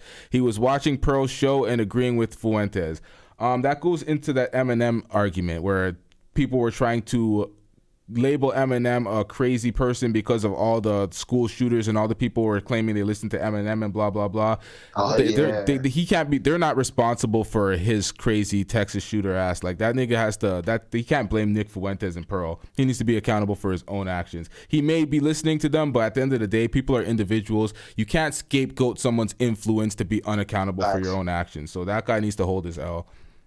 Yeah, that's facts. And you gotta notice there's been a lot of shootings lately. Every time I turn on the news, somebody else is getting shot, or there's a mass shooting everywhere. It just shows you that, like, it shows you the true rot and neglect that the country is under right now, and it's honestly very, very sad. Yep. It goes back to that point you were making, with the red pill space being like the other side of feminism, because it's like they're two extremes. At first I seen the red pill space and the manosphere space making some good points and basically providing some insight for men to learn from situations so they don't actually have to walk through it themselves. I was seeing that initially, and then I started seeing some mass indoctrination and some weird incel type waves that they got going on over there where it's just hate women, and it became very weird. That's what I seen in the red pill space for the most part. It became very weird. Part of the reason why it got weird is because the money got involved, right? Because here's the thing: the original idea of the red pill is that guys that come in, right, they get done with a breakup or a bad marriage, and they come in and listen to some advice that'll help them get through it, right? And then once they get that advice, they move along into the real world and apply those advice and you know, live happy lives. These niggas need friends. But the problem is these guys figured out that, hey, well, if these guys are just coming in here and leaving, we're not going to be able to, you know, there's no residual income, right? So we got to figure out a way to keep these guys paying, keep these guys buying. That's why you see the rhetoric, right? You see the propaganda. So they come in and they have these talking points created, right? And then they start telling these talking points, and they started preaching doom and gloom, especially when it comes to women and all these other things to further drive that wedge between men and women. And a lot of these guys don't know they're doing that, but they're doing that. So as they're doing that, what they're seeing now is the men, well, they're saying, well, fuck it. Well, why is it that why should I even go out there and deal with women anymore? I'm just gonna stop dealing with women. It's over with. Or I'm gonna travel over there and do this over there, right? So what they did was they figured out a way, instead of getting guys to get the knowledge and leave, they figured out how to get the guys to stay in and pay to keep funding their lifestyles. And the best example to prove this is when Sneeko went on Fresh and Fit and started exposing a lot of the talking points that they were talking about on there. Wait, right? what? And Wait, hold up. When did that happen? You saw Myron and you saw Fresh. They were doing whatever they can to keep that rhetoric tight in the circle because they knew, hey, wait a minute. Hey, Sneeko, what you're saying is going to get a lot of guys to leave, and there goes our bag right there. No, you can't say that. No, it's because women are bad and women are evil, and no matter what, you know, men are never going to get ahead. That's what they're letting you know. They're telling you, as a man, you got no power. No difference than Anton telling you as a black man you ain't got no power. As a black person, you ain't got no power. It is the exact same thing because it keeps you in the same perpetual cycle so they can profit. The manosphere stopped being about helping men and it started becoming about helping themselves. A lot of these guys to profit. And that's why I criticize these guys so harshly because they're profiting off of men and their pain, right? These guys aren't moving on in life to have fruitful relationships. They're not going out there and learning how to deal with people effectively. You see them being stuck in this space. Some of the same dudes that have been following these guys for decades. Why? Why are you following these guys for years? You don't need to be following these people for years. Get the fuck out and go deal with the real world. You don't need to be here. How you subscribe to male improvement for you're subscribed to male improvement for 10 years, but you didn't make any improvements yourself. You just ended up being one of those guys that men go their own way, or you turned into a passport bro. All this failure mentality. The reason why I didn't like the manosphere and what it turned into in general is because they deal with everything out of complete weakness, and I do not like weakness. I don't like unaccountable folks. I don't like people that deal from situations from a weak standpoint instead of strength. I don't like that shit. So I see these guys complaining and crying and selling weak ideology to folks. I personally don't fuck with that because it's like you're just a generation full of crying men. The same one that quickly call a lot of people victims, but they don't realize they're perpetuating the same victim mindset to a lot of these men. It's wild to me. It stopped being about helping these guys. It started being about money. And the hardest thing LTTV is to convince these brainwashed individuals that they have been fooled. Tell me, why is that so hard to convince these guys that these people have been fooling you for so long? There was a phrase. There was like an iconic phrase. You're the problem. You're the one who's anti-man, or you're a simp. You're a feminist. It's like, what? You don't realize that they're making you a victim for women? Think about this, bruh. Listen, I could start a platform. Listen. I'm not saying I ain't got no problem with women, so I'm not gonna come in here and start talking about women all day. So listen. Why is it that y'all are spending majority of your time only talking about modern women? That doesn't make any sense. There are other things you could talk about improving, but it always ties back to modern women because that is the anchor, the pain point anchor. Again, the pain point anchor to keep these guys here. As long as you talk about modern women and how crazy they are, how weird they are, whatever it is, it gets the views, it gets the money, because these men are obsessed with these women that they cannot have.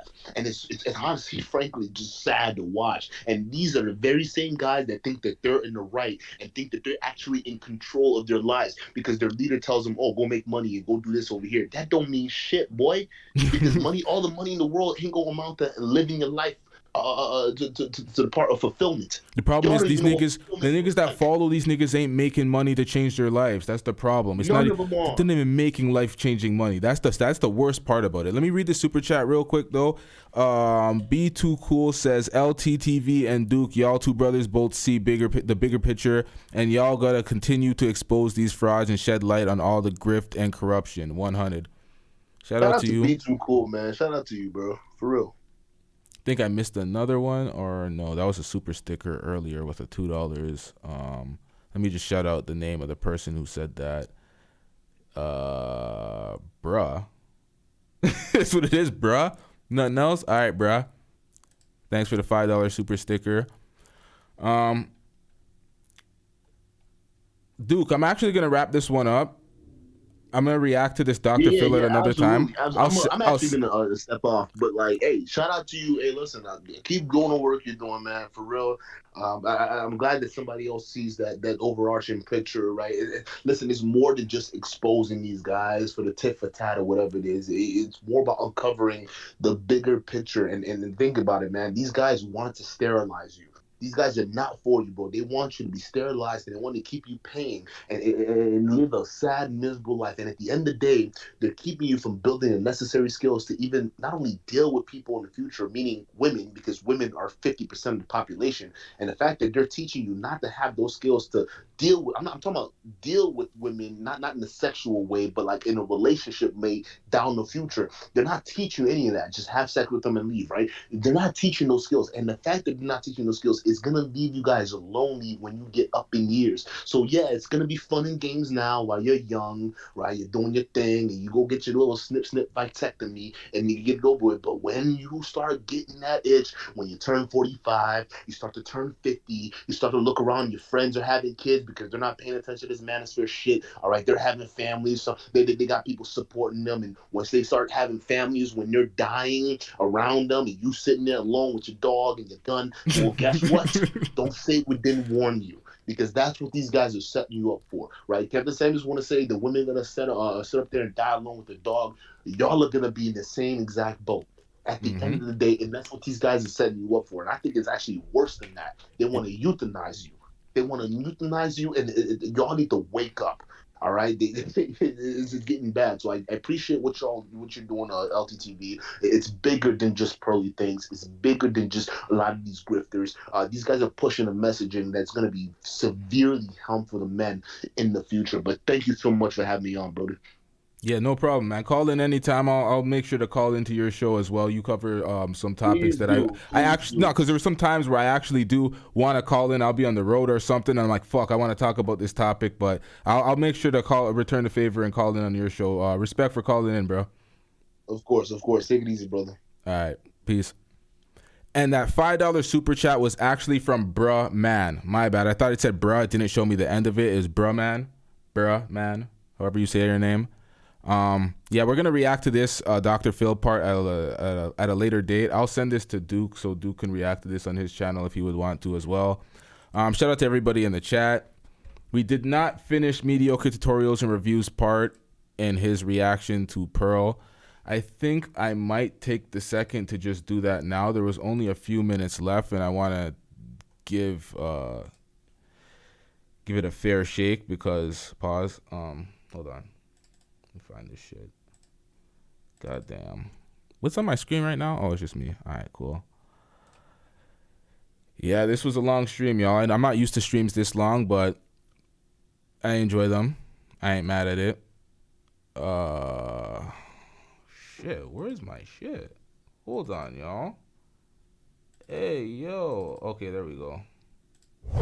Guys, never in a million years did I think that my balls would be the topic of conversation and personal against you. I made a business decision because you've demonstrated recklessness. And the way that you've handled this situation on that live stream demonstrates exactly why it was a great idea to distance myself from you. Gentlemen, listen to me. Never judge a person, and especially a woman, off of when you up, when you good, when everything is peachy keen, when you got no issues in the world. You need to understand how this woman will treat you if shit just wasn't as good. If you're sick, if you're ill, if you lose your money, if you lose your assets, how will they treat you then? I think many men, especially in Western culture, need to do an experiment. And that experiment is take 3 weeks off of work, but tell your significant other that you got fired or that you quit. And see how they treat you in weeks 2 and weeks 3. You cannot judge a person when times are good. You judge them when they meet adversity. And let me also say this. It's one thing to throw... Man, I feel sorry for these guys who he's sending this message to, man. These guys are just being finessed for their money, apparently, because... God damn. ad hominem attacks, which I, always tell you guys on the channel never to do. It's one thing to talk about someone's looks. Oh, look at his eyebrows. Look at his nose. Look at that big nose. Oh, look at his big lips. Look at that beard. It looks fake and shit like that. But it's another thing to talk about and to follow up and laugh about it. I think it's completely sick. But she'll probably say things like, oh, I'm a bit awkward, guys. I laugh when I'm uncomfortable. Oh, guys, did you see the original video? It was taken completely out of context. And my response to that is that accountability is kryptonite for the modern woman today. They will never admit to doing wrong, and they will never apologize for their actions. That's why I tell you guys so often on this channel to judge women by not their words, but specifically their actions. Indulge me for a quick second. Let's just switch roles. Let's say that I had a live stream, and let's say I had a female host, and the female host brought up that Pearl is called one breast because she had a previous bout of breast cancer and have to get one of her breasts removed. And I laughed right after that. You know how quickly cancel culture would move in order to disband me from the internet? And my response to that is why is there not the same energy when it has to deal with a man? Wait. What?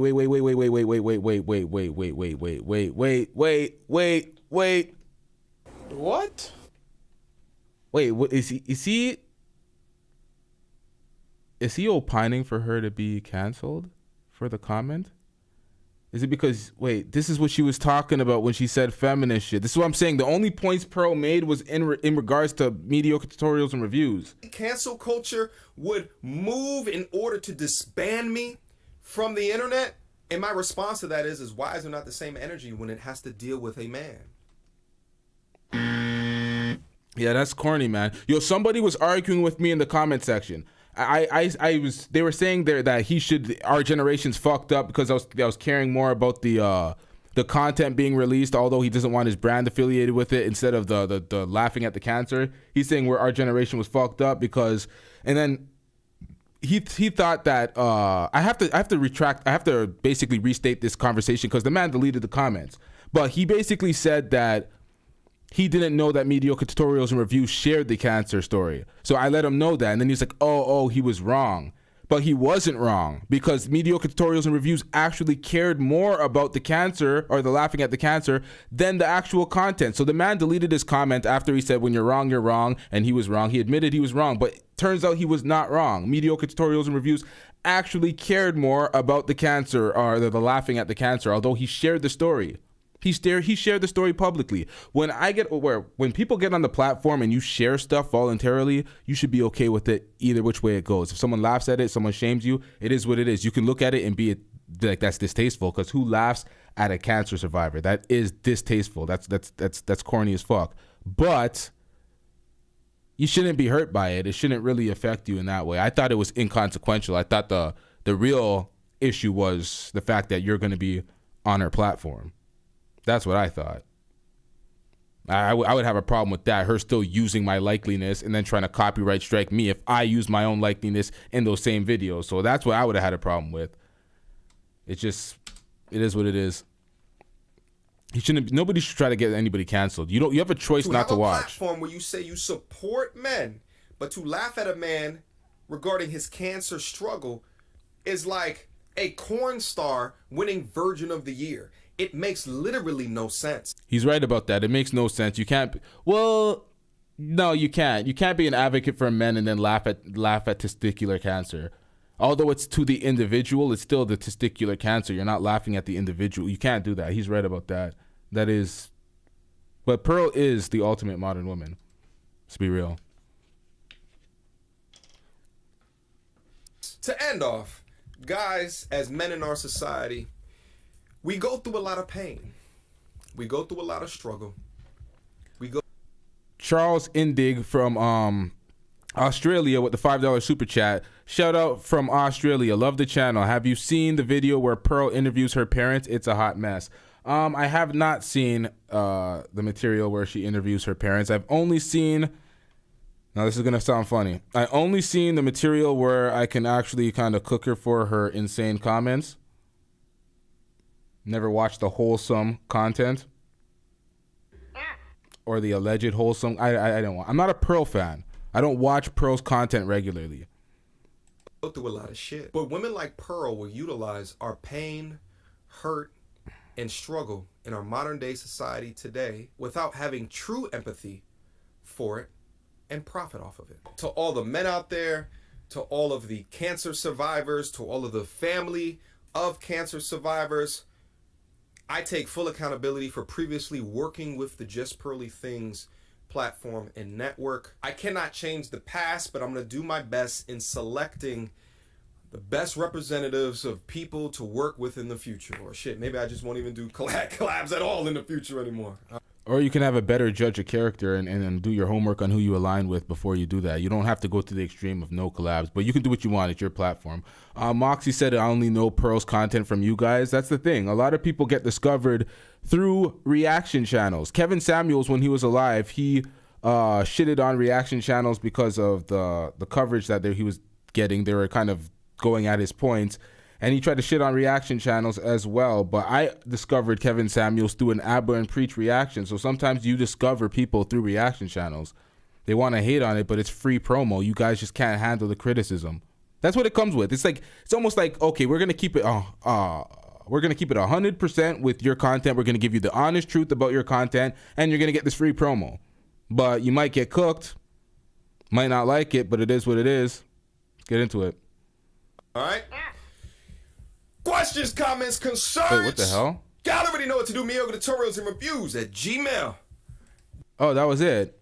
All right. I stopped it at the wrong point. All right, so we're out. We're done this. This has been a very long, uncoordinated stream. It's not like most. But shout out to everybody that stayed the entire time. Make sure you hit the like button on your way out. If you haven't already, join the members for member content, exclusive content coming shortly. And there's already past existing content there for y'all. Yep.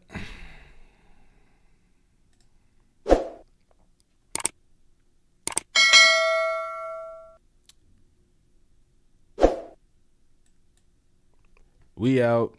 Yeah.